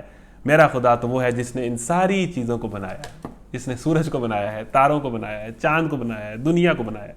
میں نہ ان بتوں کو پوجوں گا، نہ مورتیوں کو پوجوں گا، نہ سورج چاند ستاروں کو پوجوں گا. یعنی وہ تھوڑا سا غور و فکر جب انہوں نے دنیا میں کیا تو وہ اللہ تک پہنچ گئے، اور اس طرح حضرت ابراہیم ایمان لے کے آئے. اب اس سے ہمیں جو پوائنٹ پتہ چلتے ہیں وہ یہ ہیں کہ آئیڈیل نوجوان وہ ہوتا ہے کہ جو غور و فکر کرتا ہے، چیزوں کو کریٹیکلی انالائز کرتا ہے. آپ کہتے ہیں نا ہمارے گھر میں یہ کلچر ہے، ہمارے گلی میں کلچر ہے، ہمارے معاشرے میں یہ ہو رہا ہے. تھوڑا سا آپ عقل استعمال کریں، اللہ نے آپ کو کس لیے دی ہے؟ اللہ کہتا ہے کہ عقل غور و فکر کرو گے تو تم اللہ تک پہنچو گے، ایکسپلور کرو گے تو اللہ تک پہنچو گے. انسان تھوڑا سا غور کرے. تو ہم جو کہتے ہیں جی کافروں کو بات نہیں پتہ چل رہی، جی کافروں کا کیا قصور ہے؟ کافروں میں عقل نہیں، انہیں نہیں سمجھ آتی اس دنیا کا کوئی خدا ہے، انہیں نہیں غور و فکر کرنا چاہیے. اب ایک بندہ ساری زندگی عیاشی میں ہی گزار دے، اسے بوائے فرینڈ گرل فرینڈ سے اور سوشل میڈیا سے اور فلموں گانوں سے اور جوانی کو انجوائے کرنے سے فرصت ہی نہ ملے، تو پھر سوچے نا. جس میں تھوڑی سی تڑپ ہوتی ہے، طلب ہوتی ہے، سوچنے کا صحیح غلط کی تمیز ہوتی ہے، کچھ ٹھیک راستے پہ جانے کی خواہش ہوتی ہے، اسے اللہ ٹھیک راستہ دکھا دیتا ہے، جیسے حضرت ابراہیم کے ساتھ کیا. تو حضرت ابراہیم بیسیکلی سوال کرنے والے، سوچنے سمجھنے والے، ایکسپلور کرنے والے، چیزوں کو کریٹیکلی انالائز کرنے والے، اور ہر فلسفے کو، ہر مذہب کو انہوں نے اسٹڈی کیا. یہ حضرت ابراہیم کے اندر چیز تھی. اپنے گھر میں غلط چیز دیکھی تو اس کو چیلنج کیا، میں آپ کو ٹھیک راستے پہ نہیں دیکھتا. اپنے معاشرے کو دیکھا، اس کو چیلنج کیا، اور نتیجتاً وہ خدا تک پہنچ گئے. تو یہ حضرت ابراہیم کے غور و فکر کا جو انہوں نے اپنی چھوٹی عمر میں کیا تھا. جو لوگ چھوٹی عمر میں غور و فکر کرتے ہیں نا، وہی بڑا مائنڈ بنتے ہیں، وہی آگے جاتے ہیں، وہی دنیا کو لیڈ کرتے ہیں. جو سوچنے سمجھنے والے، غور و فکر کرنے والے، ایکسپلور کرنے والے ہوتے ہیں. اور یہ حضرت ابراہیم کے بچپن اور جوانی میں ہمیں یہ چیز نظر آتی ہے کہ وہ سوال کرتے تھے، غلط صحیح کو غلط کہتے تھے، صحیح کو صحیح کہتے تھے، غور و فکر کرتے تھے اور حق کی تلاش میں رہتے تھے. یہ جستجو تھی حضرت ابراہیم کی پرسنالٹی کے اندر، جو ہمیں اس واقعے سے پتہ چلتی ہے. تو یہ ایک بڑا خوبصورت واقعہ تھا جو ہمیں حضرت ابراہیم کی پرسنالٹی بتاتا ہے کہ غلط کو غلط کہا اور اس کو چیلنج کیا اور کویسچن کیا. جب تک ذہن مطمئن نہیں ہوا وہ جستجو کرتے رہے. اچھا آگے چلیں جی. تو اس سے ایک اور بات ہی پتہ چلی کہ جو بھی مائنڈ ہے نا، جو بھی اس دنیا میں غور و فکر کرے گا نا، جو بھی معاملات کی حقیقت کو جاننے کی کوشش کرے گا، وہ اللہ تک پہنچ جائے گا. یہ کوئی ایسی بات ہی نہیں، اسے سمجھ آ جائے گی کہ کوئی تو ہے جو نظام ہستی چلا رہا ہے، وہی خدا ہے. آگے چلیں جی. 11ویں سپارے میں مختصر ذکر آتا ہے، پھر 12ویں سپارے میں حضرت ابراہیم کا ذکر آتا ہے. ایک دو اذکار پڑھ کے میں پھر حضرت ابراہیم کی جو کہانی ہے نا وہ آپ کے سامنے ڈیٹیل میں رکھنے کی کوشش کروں گا، سارے پہلو ڈسکس کروں گا. آ جائیں جی 12ویں سپارے کی طرف آ جائیں. 12ویں سپارے میں بھی بڑا خوبصورت ذکر ہے حضرت ابراہیم کا، وہ پڑھ کے پھر ہم آگے چلتے ہیں. سورہ یوسف سے پہلے جو صورت آتی ہے نا 12ویں سپارے میں، آپ اس طرف آ جائیں. سورہ یوسف سے پہلے آتی ہے جی سورہ ہود، اور سورہ ہود کے اندر آپ کو بہت سارے انبیاء کا ذکر ہے، لیکن اس میں حضرت ابراہیم کا بھی ذکر ہے. تو ہم حضرت ابراہیم کی طرف آ جاتے ہیں. اعوذ باللہ من الشیطان الرجیم، بسم اللہ الرحمن الرحیم. 12واں سپارہ ہے، اس کا جو رکو نمبر ہے آپ 7 پر آ جائیں. ایک سورت کا رکو ہوتا ہے، ایک سپارے کا رکو ہوتا ہے، تو یہ ربع سے آگے ہے. وَلَقَدْ جَاءَتْ رُسُلُنَا إِبْرَاهِيمَ بِالْبُشْرَى، اور دیکھو ابراہیم کے پاس ہمارے فرشتے خوشخبری لیے ہوئے پہنچے. کہا تم پر سلام ہو. ابراہیم نے جواب دیا تم پر بھی سلام ہو. پھر کچھ دیر نہ گزری کہ ابراہیم ایک بھنا ہوا بچھڑا ان کی ضیافت کے لیے لے آئے، مگر جب دیکھا کہ ان کے ہاتھ کھانے پر نہیں بڑھتے تو وہ ان سے مشتبہ ہو گئے اور دل میں ان سے خوف محسوس کرنے لگے. انہوں نے کہا ڈرو نہیں، ہم تو لوط کی قوم کی طرف بھیجے گئے ہیں. ابراہیم کی بیوی بھی کھڑی ہوئی تھی، وہ یہ سن کر ہنس دی. پھر ہم نے اس کو اسحاق اور اسحاق کے بعد یعقوب کی خوشخبری دی. وہ بولی ہائے میری کمبختی، کیا اب میرے ہاں اولاد ہوگی جب کہ میں بڑھیا پھوس ہو گئی ہوں اور میرے میاں بھی بوڑھے ہو چکے ہیں. یہ تو بڑی عجیب بات ہے. فرشتوں نے کہا اللہ کے حکم پر تعجب کرتی ہو ابراہیم کے گھر والوں، تم لوگوں پر تو اللہ کی رحمت اور اس کی برکتیں ہیں، اور یقیناً اللہ نہایت قابل تعریف اور بڑی شان والا ہے۔ جب حضرت ابراہیم کی گھبراہٹ دور ہوگی اور اولاد کی بشارت سے اس کا دل خوش ہو گیا تو اس نے قوم لوط کے معاملے میں ہم سے جھگڑا شروع کیا۔ حقیقت میں ابراہیم بڑا حلیم اور نرم دل آدمی تھا اور ہر حال میں ہماری طرف رجوع کرتا تھا۔ بڑا نرم دل اور حلیم آدمی تھا اور ہر حال میں ہماری طرف رجوع کرتا تھا۔ آخرکار ہمارے فرشتوں نے اس سے کہا، اے ابراہیم اس سے باز آ جاؤ، تمہارے رب کا حکم ہو چکا ہے اور اب ان لوگوں پر وہ عذاب آ کر رہے گا جو کسی کے پھیرے نہیں آ سکتا۔ سنیں جی، بڑا دلچسپ واقعہ ہے۔ اب حضرت ابراہیم ایک دن بیٹھے تھے تو کچھ لوگ آئے، بڑے خوبصورت، بڑے ہٹے کٹے نوجوان آئے۔ انہوں نے دروازہ کھڑکایا، حضرت ابراہیم نے انہیں گھر بلایا، ویلکم کیا، ہاں جی، پوچھا جی کہاں سے آئے ہیں، کیا کام ہے، اور ساتھ ہی ایک اور کام کیا، ان کے لیے ایک بنا ہوا بچھڑا لے کے آ گئے۔ ٹھیک ہے نا، جانور ذبح کر کے بچھڑا تل کے، اب وہ ذبح کرنے میں اس کو بنانے میں ظاہر ٹائم تو لگا ہوگا، یا جو بنوایا ہوگا۔ اب اس سے پتہ چلتا ہے کہ ایک بندہ آیا ہے، ہم تو اسی ہوتے ہیں نا کہ بھائی جو آ گیا وہ یہاں سے نکلے۔ کھلا دل چکر ہے حضرت ابراہیم کا، یہ صفات ہیں، دیکھیں آئیڈیل لوگوں کی یہ صفات ہیں۔ حضرت ابراہیم کو اگر ہم اسٹڈی کریں ان کی پرسنالٹی ساری پڑھنی کہ کیا کیا، بھنا ہوا بچھڑا لے آئے۔ اب نہ پتہ کون ہے، کس لیے آیا ہے، کچھ لڑکے آئے ہیں، وہ انہیں بٹھایا ہے جی، وہ کہتے ہیں میں جی آتا ہوں، اور ایک بچھڑا جو ہے مندی جس کو کہہ لیں آپ، وہ بھن کے لے آئے جی، کھائیں بسم اللہ۔ تو حضرت ابراہیم کی یہ سنت تھی کہ وہ کھانا جو ہے ہر جب بھی کھانا کھاتے تھے تو اپنے ساتھ کسی کو شریک کر لیتے تھے، ٹھیک ہے، اور مہمان نوازی اور کھلا دل بہت تھا کہ جو بھی آیا اس کو دیا ہے۔ تو وہ اجنبی لوگ ہیں، نہ کوئی جان نہ پہچان، ہم تو چائے بھی نہیں پوچھتے، انہوں نے ایک بھنا ہوا بچھڑا لے آئے جی کھائیں۔ اب جب وہ بنا ہوا بچھڑا لے کے آئے، اتنی محنت سے انہوں نے بچھڑا بنایا، بھونا، اب ان کے آگے رکھا تو انہوں نے کھایا ہی نہ۔ حضرت ابراہیم نے کہا کھائیں جی، وہ کھائیں ہی نہ۔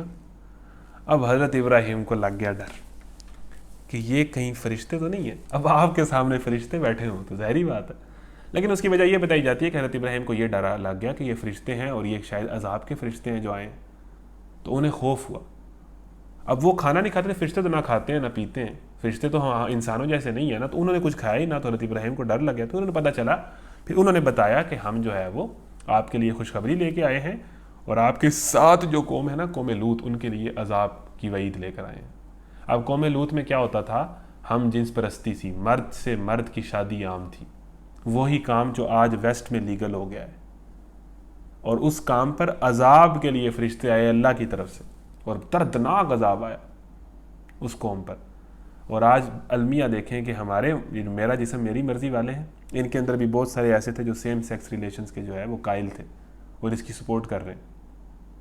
ادھر ویسٹ کے اندر تو ہم جن سے بہت ذرا متاثر ہیں کہ بڑے ماڈرن لوگ ہیں، وہاں پر مرد کی مرد سے شادی اور عورت کی عورت سے شادی اتنی عام ہو گیا کہ انہیں لیگل کرنی پڑی ہے، کہ قانونی ہے، اب کوئی کرے تو وہ انلیگل کام نہیں کر رہا، جائز ہے، وہاں پر ہوتی ہیں۔ تو قوم لوط کیا کرتی تھی، مرد سے مرد کی شادی اس قوم کے اندر یہ بڑا گندا رواج تھا، ہم جنس پرستی تھی۔ تو وہ خوبصورت نوجوانوں کی شکل میں ایک آزمائش کے طور پر آئے، اور آئے کس لیے تھے، قوم لوط۔ اب حضرت لوط جو ہیں وہ حضرت ابراہیم کے دور میں ہی تھے، اور ان کے رشتہ دار بھی کہا جاتا ہے، تو تھے وہ اس طرف نبی تھے، دوسری قوم کی طرف، دوسری بستی میں، تو وہ ان کی عذاب کے لیے آئے تھے۔ اب حضرت ابراہیم کو لگ گیا ڈر، ساتھ ہی کہا کہ ہم آپ کو خوشخبری دیتے ہیں کہ آپ کا بیٹا ہوگا۔ اب حضرت ابراہیم بوڑھے ہو گئے تھے، 80-90 سال کے، اور ان کی جو بیوی سارہ تھی وہ تو بھانج تھیں، ان کی تو اولاد ہو ہی نہیں سکتی تھی۔ تو حضرت سارہ کو بھی بڑا عجیب لگا، حضرت ابراہیم کو بھی بڑا عجیب لگا، اور انہوں نے سوچا کہ کیسے بیٹا ہوگا، میں بوڑھا ہوں، بیوی بھانج ہے۔ تو فرشتوں نے کہا کہ اللہ جو چاہتا ہے وہ تو ہوتا ہے۔ تو حضرت اسحاق کی پیدائش جو بوڑھی عمر میں ہوئے تھے اس کی خوشخبری لے کے آئے تھے کہ اللہ تجھے بیٹا دے گا، ٹھیک ہے۔ تو حضرت سارہ تھی، وہ سن کے ہنس پڑی تعجب سے، اور کہا کہ ہائے یہ اب میرا بیٹا ہوگا۔ لیکن اللہ جو فیصلے کرتا ہے، اور اللہ کے کام وہ عقل سے ماورا ہوتے ہیں، اللہ تعالیٰ کسی قانون کا محتاج نہیں ہے، وہ تو آگ کو ٹھنڈی کر دیتا ہے ابراہیم کے لیے، وہ تو بغیر باپ کے حضرت عیسیٰ کو پیدا کر دیتا ہے، اس کے لیے تو کچھ بھی، وہ تو دریائے نیل کو 2 حصوں میں تقسیم کر دیتا ہے حضرت موسیٰ کے لیے، اس کے لیے تو کچھ مشکل نہیں ہے نا۔ وہ تو ہم جس طرح سوچتے ہیں اس طرح اللہ تو نہیں ہے نا، اللہ کے لیے تو کچھ بھی جو ہے ہر چیز ممکن ہے۔ اچھا، تو حضرت ابراہیم نے کہا کہ حضرت ابراہیم اتنے، اب ان کے لیے، اب دیکھیں لوگوں کے لیے خیر خواہی دیکھیں، ایک مہمان نوازی، کھلا دل، کہ جس کو جانتے بھی نہیں ہیں اس کے لیے بھی بنا ہوا بچھڑا لے آئے۔ نمبر 2 کیا بات کہ اب انہیں فکر ہونے لگی ہے کہ یا اللہ قوم لوط پر عذاب نہ آئے، اب ڈر گئے ہیں، اللہ تعالیٰ سے کہہ رہے ہیں یا اللہ عذاب نہ، اللہ یا اللہ ان کو اتنے۔ اب دیکھیں حضرت ابراہیم کی اپنی قوم کے لیے بھی، اور ایک قوم جو اس طرف ہے، اور پتہ لگ گیا کہ عذاب کے فرشتے آ گئے ہیں، اب اس پہ عذاب آنا ہے، ساروں نے نیست و نابود ہو جانا ہے، تو حضرت ابراہیم کو فکر لگ گئی ہے، یا اللہ عذاب ٹال دے، تھوڑی سی مہلت دے دے، تھوڑی سی مہلت دے دے۔ تو لیڈر جو ہوتا ہے، جو بڑا انسان ہوتا ہے، اسے اپنی سے کم فکر ہوتی ہے، لوگوں کی زیادہ فکر ہوتی ہے۔ جو لوگوں کے لیے جیتا ہے، جو لوگوں کی فکر میں مگن رہتا ہے، اور وہ اپنی خواہشات سے ماورا ہو جاتا ہے، اپنی خواہشات کو وہ قربان کر بیٹھتے ہیں۔ حضرت ابراہیم کر چکے تھے۔ جس نے لوگوں کی خیر خواہی کرنی ہو، پھر وہ اپنے آپ کو مار دیتا ہے، پھر وہ اپنا نہیں دیکھتا۔ تو اللہ تعالیٰ سے حضرت ابراہیم نے کہا کہ اللہ جی اس عذاب کو ٹال دیں، تھوڑی سی مہلت دے دیں۔ لیکن پھر وہی بات کہ اللہ جب فیصلہ کر لیتا ہے، پھر اس کو کوئی کویسچن نہیں کر سکتا، چاہے وہ حضرت ابراہیم ہی کیوں نہ ہو۔ اللہ نے کہا نہیں۔ حضرت ابراہیم نے سفارش ہی کی نا کہ یا اللہ ان کو بھی مہلت دے دے، یہ سفارش نہیں کی کہ بخش دے، یہ سفارش کی کہ یا اللہ مہلت دے دے، باز آ جائیں گے، ابھی عذاب نہ دے۔ کہ اللہ نے کہا نہیں، فیصلہ ہو چکا ہے، اب یہ سارے حضرت ابراہیم کی سفارش یعنی آئی کہ یا اللہ، لیکن اللہ کا فیصلہ، اللہ کا فیصلہ، یہ بات قرآن بار بار کلیئر کرتا ہے۔ اللہ نے کہا نہیں عذاب آئے گا۔ پھر قوم لوط پر عذاب آیا اور پتھروں کی بارش ہوئی اور سخت عبرتناک عذاب آیا۔ بحیرہ مردار کے پاس آج بھی وہ علاقہ ہے، وہاں پر وہ قوم آباد تھی، بلیک سی، ٹھیک ہے جی۔ تو یہ ہے جی۔ اب یہاں سے میں دو باتیں پتہ چلی کہ بہت زیادہ لوگوں کے خیر خواہ، گناہ گاروں کے خیر خواہ کہ یا اللہ عذاب ڈال دے، اور بہت زیادہ مہمان نواز اور کھلے دل کے۔ آگے چلیں جی۔ اب ایک واقعہ اور پڑھ کے، دو واقعات ہیں وہ پڑھ کے پھر میں اب حضرت ابراہیم کی سٹوری آپ کو ساری جو ہے اس کو ہم پھر اس پہ خود بات کریں گے۔ اچھا جی آگے چلتے ہیں جی۔ اگلا ذکر ہے جی 16ویں سپارے میں۔ اب یہ بھی بڑا کمال ہے، اس کو پڑھ لیتے ہیں۔ 16ویں سپارے پر آ جائیں، سورہ مریم ہے جی، 16واں سپارہ سورہ مریم۔ اعوذ باللہ من الشیطان الرجیم، بسم اللہ الرحمن الرحیم۔ 16واں سپارہ سورہ مریم ہے۔ آ جائیں جی۔ سورہ مریم کا آپ دوسرا رکو نکال لیں، ہم نے بچپن میں حکم نمبر 3 پر آ جائیں جی، تیسرا رکو نکال لیں۔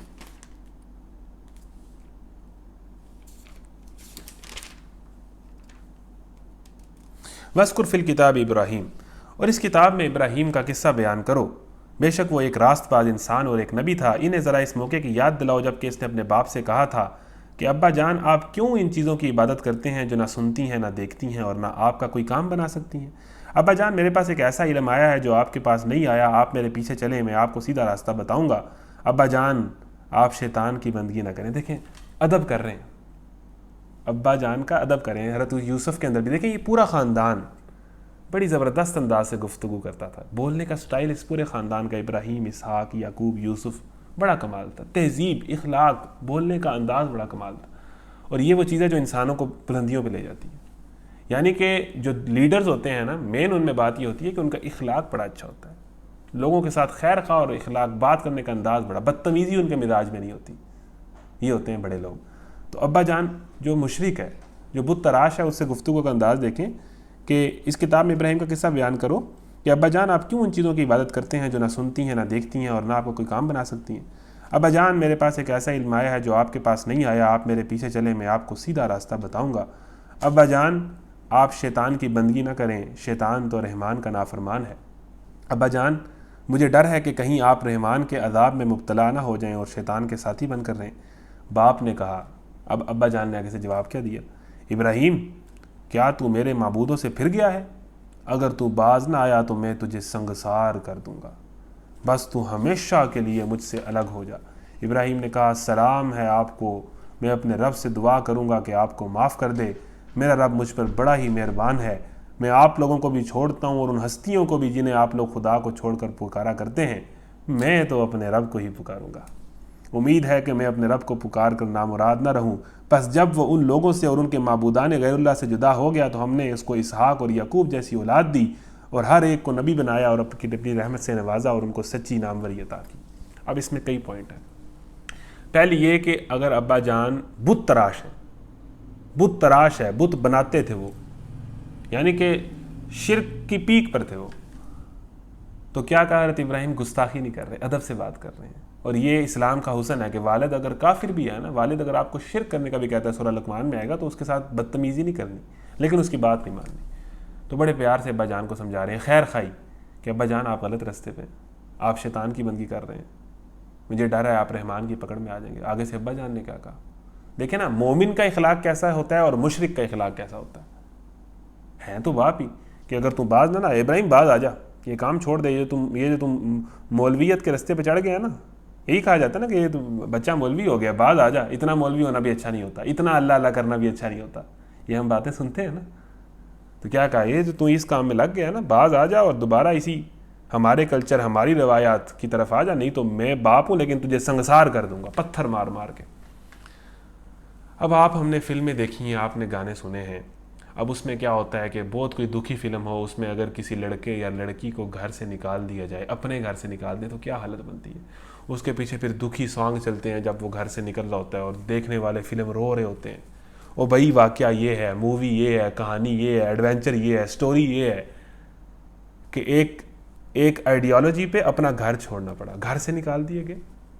اور جب گھر سے نکالنے کا کہا کہ مجھ سے دور ہو جا, باپ نے کہا اگر تو اسی رستے پہ ہے نا تو مجھ سے دور ہو جا, نکل جا یہاں سے. اب یہ آزمائش ہے پہلی, اور حق کی راہ میں ہم تو تھوڑی سی سستی نہیں برداشت کر سکتے. کہاں گھروں سے نکالا جانا, کہاں آگ میں گرایا جانا, کہاں اللہ کے دین پر چلنے کے لیے لوگوں نے کیا کیا کیا ہے, اور ہم امن کے ماحول میں اللہ کے دین پر نہیں چل سکتے. تو اب جب گھر سے نکال دیا نا, تو حضرت ابراہیم کا اخلاق دیکھیں. ابا جان میں پھر بھی آپ کے لیے دعا کروں گا کہ اللہ تعالیٰ آپ کی مغفرت فرمائے, آپ کو ہدایت دے. تو جب اللہ تعالیٰ نے حضرت ابراہیم نے دعا کی ابا جان کے لیے, جب یہاں سے گھر سے نکال دیا ہے, سنگسار کرنے کی دھمکی دے دی ہے, کہا کہ یہاں سے نکل جاؤ, اس شہر سے نکل جاؤ, تو کیا دعا کی کہ یا اللہ میرے ابا جان کو معاف کر دے. اللہ تعالیٰ نے کہا میری یہ پالیسی نہیں ہے, میرا یہ قانون نہیں ہے. اللہ تعالیٰ نے کہا میں نہیں معاف کروں گا, میرا یہ قانون ہی نہیں ہے کہ ایک بندہ سیدھے رستے پہ نہ ہو میں اس کو معاف کر دوں, چاہے وہ نبی کا باپ ہی کیوں نہ ہو. پھر وہی بات آ گئی. حضرت ابراہیم کی یہ دوسری سفارش ہے جو اللہ تعالیٰ نے نہیں مانی. حضرت ابراہیم ہوتے ہوئے, اللہ تعالیٰ کے سب سے قریبی انسان ہوتے ہوئے, تو اللہ تعالیٰ کے فیصلے ان کو کوئی چیلنج نہیں کر سکتا. پہلے حضرت لوط کی قوم پر عذاب ٹالنے کا کہا, اللہ تعالیٰ نے کہا تو فیصلہ ہو چکا ہے, اللہ تعالیٰ کا قانون ہے, اللہ تعالیٰ کی پالیسی ہے, اور وہ اسی طرح ہی ہوتی ہے بھائی. تو قیامت کے دن اللہ تعالیٰ کا قانون ہے, زیادہ نیکیاں جنت, زیادہ گناہ جہنم. سمپل. ایمان اور نیک عمل جنت ہے, نہیں ہے تو پھر تم جو مرضی ہو, جس مرضی پیر فقیر کے ہو, جو مرضی ہو, جتنی مرضی بڑی بلا ہو, جہنم. تو کیا کہا ہے کہ اگر تمہارے باپ بھی ہے نا ابراہیم, سیدھے رستے پہ نہیں ہے, تم اس کی مغفرت کی دعا ہی نہ کرو. اس لیے کہا ہے کہ ہم یہ کہتے ہیں نا کہ فلانا کافر ہے تو بہت اچھا تھا جی, اللہ اسے ہو سکتا ہے معاف کر دے. نہ, قانون ہی نہیں ہے اللہ کا یہ. حضرت ابراہیم نے اپنے باپ کی مغفرت کی دعا کی, اللہ نے کہا مغفرت کی دعا یہ ویلڈ ہی نہیں ہے, تم اس کی مغفرت کی دعا نہ کرو. تو حضرت ابراہیم کو پھر سمجھ آ گئی کہ یہ تو اللہ کا قانون ہے. ٹھیک ہے, تو اب یہ دوسری بات ہے. تیسری بات اس واقعے سے ہمیں یہ پتہ چلتی ہے کہ اب حضرت ابراہیم جب وہاں سے گھر سے نکلے اور اکیلے ہو گئے ہیں, گھر بار چھوڑ دیا, کسی دوست نے ساتھ نہ دیا, کسی یار نے ساتھ نہ دیا, کسی بندے نے ساتھ نہ دیا. پھر کون ساتھ دیتا ہے جب کوئی ساتھ نہ دے؟ پھر اللہ ساتھ دیتا ہے. اللہ تعالیٰ نے کہا میں تمہیں بیٹے عطا کرتا ہوں, میں تمہیں ایسی دنیا دوں گا. اسماعیل دیے, اسحاق دیے, اسحاق تو معجزے سے دیے اس عمر میں جب اولاد ہو نہیں سکتی تھی اور بیوی بانجھ تھی. یوسف دیے, یعقوب دیے, انبیاء. اور ابراہیم کو مطلب ہی یہ ہے کہ بہت زیادہ اولاد والا, سارے انبیاء ابراہیم کی نسل سے. پھر اللہ تعالیٰ نے بیٹے دیے. اللہ تعالیٰ نے کہا کہ لوگ تمہارا ساتھ نہیں دیتے, میں ایک انبیاء کی ایک پوری فوج ہے جو تمہاری اولاد میں سے آئے گی اور پوری دنیا میں دین کا پرچار کرے گی. اللہ تمہارا ساتھ دے گا. اگر کوئی ساتھ نہیں دیتا تو اللہ ہے نا. حضرت حاجرہ, حضرت سارہ, اسماعیل, اسحاق. تو جب آپ اللہ کے لیے کچھ چھوڑتے ہیں تو اللہ آپ کو دیتا بہت ہے. تو گھر سے نکالے گئے, پہلی آزمائش. تو یہ ہاں سے بات پتہ چلتی ہے کہ اپنے باپ کے بہت خیر خواہ, گھر والوں کے بہت خیر خواہ, بہت زیادہ ادب احترام سے بات کرنے والے, اور اسلام کے لیے ہر طرح کی قربانی دینے والے, یہاں تک کہ گھر سے نکال دیے گئے. پھر بھی ان کے خیر خواہ ہیں اور اللہ کا نام لے کے نکل گئے, باندھ کے سر پہ کفن میں چل پڑا تیرے لیے. اب آگے چلیں. ایک اور واقعہ ہے جو حضرت ابراہیم کا, وہ جناب آ رہا ہے 19ویں سپارے میں, بلکہ اس سے پہلے 17ویں سپارے میں, جو بہت خوبصورت واقعہ ہے. سب سے خوبصورت واقعہ ہے وہ میں بیان کروں گا, اور پھر میں 23ویں سپارے میں مختصراً بات کر کے پھر اب لیکچر کو سمرائز کروں گا. تو آ جائیں جی 17ویں سپارے کی طرف. 17واں سپارہ کھول لیں جی آپ میرے ساتھ, آگے چلتے ہیں جی. 17ویں سپارے میں جو حضرت ابراہیم کا ذکر ہے نا, اب اس میں ایک واقعہ ہے جو واقعہ بڑا مشہور ہے اور آپ نے سنا ہوا ہے, وہی میں آپ سے بیان کروں گا. اعوذ باللہ من الشیطان الرجیم, بسم اللہ الرحمن الرحیم. وَلَقَدْ آتَيْنَا إِبْرَاهِيمَ رُشْدَهُ مِنْ قَبْلُ وَكُنَّا بِهِ عَالِمِينَ إِذْ قَالَ لِأَبِيهِ وَقَوْمِهِ مَا هَٰذِهِ التَّمَاثِيلُ الَّتِي أَنْتُمْ لَهَا عَاكِفُونَ قَالُوا وَجَدْنَا آبَاءَنَا لَهَا عَابِدِينَ قَالَ لَقَدْ كُنْتُمْ أَنْتُمْ وَآبَاؤُكُمْ فِي ضَلَالٍ مُّبِينٍ قَالَ أَجِئْتَنَا بِالْحَقِّ وَأَنْتَ مِنَ اللَّاعِبِينَ. 17واں سپارہ ہے اور ربع یہاں سے شروع ہو رہا ہے, یعنی 5واں رکوع. آ جائیں جی. اس سے پہلے بھی ہم نے ابراہیم کو اس کی ہوش مندی بخشی تھی اور ہم اس کو خوب جانتے تھے. یاد کرو وہ موقع جب کہ اس نے اپنے باپ اور اپنی قوم سے کہا تھا کہ یہ مورتیں کیسی ہیں جن کو تم لوگ گرویدہ ہو رہے ہو. انہوں نے جواب دیا ہم نے اپنے باپ دادا کو ان کی عبادت کرتے ہوئے پایا ہے. اس نے کہا تم بھی گمراہ ہو اور تمہارے باپ دادا بھی سری گمراہی میں پڑے ہوئے تھے. انہوں نے کہا کیا تو ہمارے سامنے اپنی اصلی خیالات پیش کر رہا ہے یا مذاق کرتا ہے؟ اس نے جواب دیا نہیں، بلکہ فی الواقع تمہارا رب وہی ہے جو زمین اور آسمان کا رب ہے اور ان کا پیدا کرنے والا ہے. اس پر میں تمہارے سامنے گواہی دیتا ہوں، خدا کی قسم میں تمہاری غیر موجودگی میں ضرور تمہارے بتوں کی خبر لوں گا. چنانچہ اس نے ان کو ٹکڑے ٹکڑے کر دیا اور صرف ان کے بڑے کو چھوڑ دیا تاکہ شاید وہ اس کی طرف رجوع کریں. انہوں نے آ کر بتوں کا یہ حال دیکھا تو کہنے لگے ہمارے خداؤں کا یہ حال کس نے کر دیا؟ بڑا ہی کوئی ظالم تھا وہ. بعض لوگ بولے ہم نے ایک نوجوان کو ان کا ذکر کرتے سنا ہے جس کا نام ابراہیم ہے. انہوں نے کہا پکڑ لاؤ اسے سب کے سامنے تاکہ لوگ دیکھ لیں اس کی کیسی خبر لی جاتی ہے. ابراہیم کے آنے پر انہوں نے پوچھا کیوں ابراہیم، تو نے ہمارے خداؤں کے ساتھ یہ حرکت کی ہے؟ اس نے جواب دیا بلکہ یہ سب کچھ تو اس سردار نے کیا ہے، انہی سے پوچھ لو اگر یہ بولتے ہیں. اب یہ واقعہ ہے، اس سے بڑے پوائنٹ نظر آتے ہیں. 17ویں سپارے میں یہ واقعہ آتا ہے. اب سنیں، حضرت ابراہیم وہی بات کر رہے ہیں اپنی قوم والوں کو، گھر والوں کو، دوستوں کو، معاشرے والوں کو کہ یہ تم کن کو پوچھتے ہو؟ میں تو سمجھتا ہوں کہ یہ تم کن لوگوں کو پوچھ رہے ہو، کیا وجہ ہے؟ اب آگے جو لوگ پوچھ رہے تھے ان کے پاس صرف یہی جواب تھا کہ بھئی ہمارے باپ دادا پوچھتے تھے، ہم بھی پوچھ رہے ہیں. یہ بات اوپر سے چلی آ رہی ہے، جو ہو رہا ہے، جو گھر کا کلچر ہے، جو گھر کا ماحول ہے، جو چل رہا ہے یونیورسٹی میں، دنیا میں، ہم نے بھی اسی کے ساتھ لگ پڑے. یہ نہ دیکھا کہ کیا ٹھیک ہے کیا غلط ہے. یعنی یہ ایک سائیکی ہے انسانوں کی کہ جو چل رہا ہے بس ٹھیک ہے چلنے دو، اسی کے ساتھ مل گئے. دماغ سے نہ سوچا کہ یہ غلط ہے یا صحیح ہے. تو ہمارے معاشرے میں اوپر سے چلا آ رہا ہے، روایت ہے، کلچر ہے، سارے بت پرستی کرتے ہیں، ہمارے بڑے بھی کرتے تھے، بڑوں نے ہمیں یہی بتایا، ہم بھی کر رہے ہیں. حضرت ابراہیم نے کیا کہا؟ تم بھی گمراہ ہو، تمہارے بڑے بھی گمراہ تھے. تو انہوں نے حضرت ابراہیم کو کہا کہ تم پاگل تو نہیں ہو گئے؟ الفاظ ہیں کہ یہ تمہاری اصلی خیالات ہیں کہ مذاق کر رہے ہو؟ یہ کیسی بہکی باتیں کر رہا ہے نوجوان، کس طرح کی باتیں کر رہے ہو؟ یعنی وہ باتیں جو اجنبی تھیں وہ ابراہیم نے کی. حق بات چاہے اجنبی ہو وہ کرنی چاہیے، شرمانا نہیں چاہیے. حضرت ابراہیم پھر آگے کہ اب اس قوم کا ایک میلہ تھا، کوئی تہوار تھا جو اس معاشرے میں اس قوم میں ہوتا تھا، تو وہ سارے اس میلے میں گئے ہوئے تھے. تو حضرت ابراہیم انتظار میں تھے کہ جب ساری قوم والے، ساری بستی والے میلہ دیکھنے گئے ہوں گے نا تو میں پیچھے سے ان کے جو ہے نا بتوں کو ٹکڑے ٹکڑے کر دوں گا. یہ کیا جہالت ہے! حضرت ابراہیم سے وہ ایکسیپٹ ہی نہیں ہوتا تھا. مطلب یہ ان کو غور و فکر کر کے اس نتیجے پہ پہنچے تھے. اب اس سے ایک پوائنٹ یہ پتہ چلا کہ جو آئیڈیل نوجوان ہوتے ہیں نا انہیں یہ میلوں ٹھیلوں سے اور یہ سو کالڈ انٹرٹینمنٹ سے کوئی خاص دلچسپی نہیں ہوتی، انہیں اپنے مشن سے دلچسپی ہوتی ہے. اب پوری دنیا، پوری بستی میلہ انجوائے کرنے گئی ہوئی ہے اور حضرت ابراہیم اللہ کا مشن پورا کر رہے ہیں، بتوں کو توڑ رہے ہیں، توحید کا نفاذ کر رہے ہیں.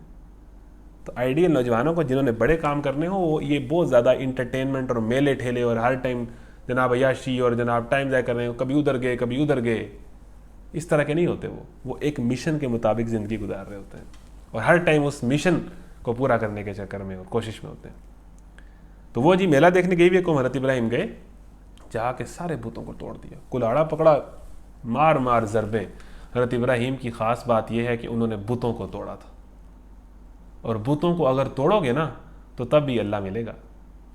ہمارے اندر بت ہیں. حضرت ابراہیم پوائنٹ آ گیا جی. حضرت ابراہیم کی کیا صفت تھی کہ انہوں نے بتوں کو توڑا تھا، بتوں کو توڑا تھا. بتوں کو توڑنا صفت تھا جس کی وجہ سے اتنا بڑا مقام ملا. اب کیا ہے، اگر ہم نے آئیڈیل بننا ہے تو ہمیں بتوں کو توڑنا پڑے گا. اب بت کیا ہوتا ہے ذرا سن لیں. ہم سمجھتے ہیں بت ایک لکڑی کی یا پتھر کی مورتی کا نام ہے. وہ چیز جو آپ کی کمزوری بن جائے اور وہ چیز جو آپ کو اللہ تعالیٰ کی بات ماننے نہ دے وہ آپ کا بت ہے.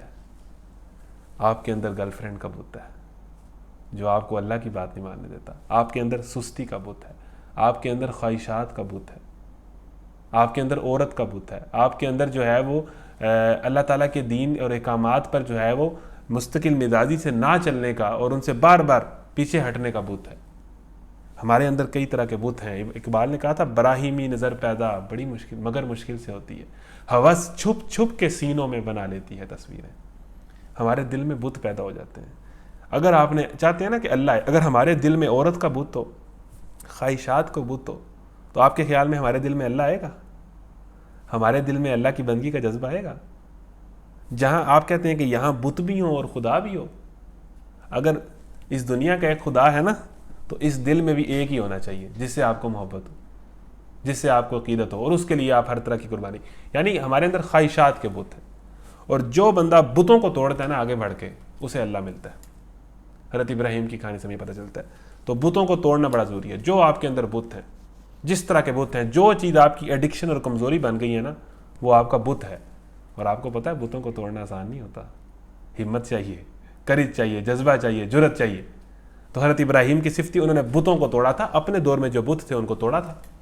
کلچر کا بت ہے, معاشرے کا بت ہے, لوگ کیا کہیں گے اس کا بت ہے. سب سے بڑا بت ہمارے اندر کہ لوگ کیا کہیں گے, اور یہ لوگوں کا ڈر ہمیں اللہ کی بات ماننے سے. دوست کیا کہیں گے, بھائی کیا کہیں گے, کزنس کیا کہیں گے. تو بتوں کو توڑا, سب سے اہم بات. ابھی آگے چلیں جی. سارے بتوں کو توڑ دیا, اور جو ان میں سب سے بڑا بت تھا نا, جو ان کا سب سے بڑا معزز بت تھا, اس کے ہاتھ میں وہ کلہاڑا لٹکا دیا. اب وہ قوم جو ہے وہ میلہ ٹھیلا چھوڑ کے آئی ہے. جب وہ پہنچی ہے نا تو اس نے کیا دیکھا ہے کہ جناب ادھر تو بھائی دنیا ہی بدلی پڑی ہے. سارے بت ٹوٹ چکے ہیں, اور ایک بت کھڑا ہوا ہے. سارے پریشان ہو گئے ہیں, بگدڑ مچ گئی, یہ کیا ہو گیا, یہ کیا ہو گیا, یہ کیا ہو گیا.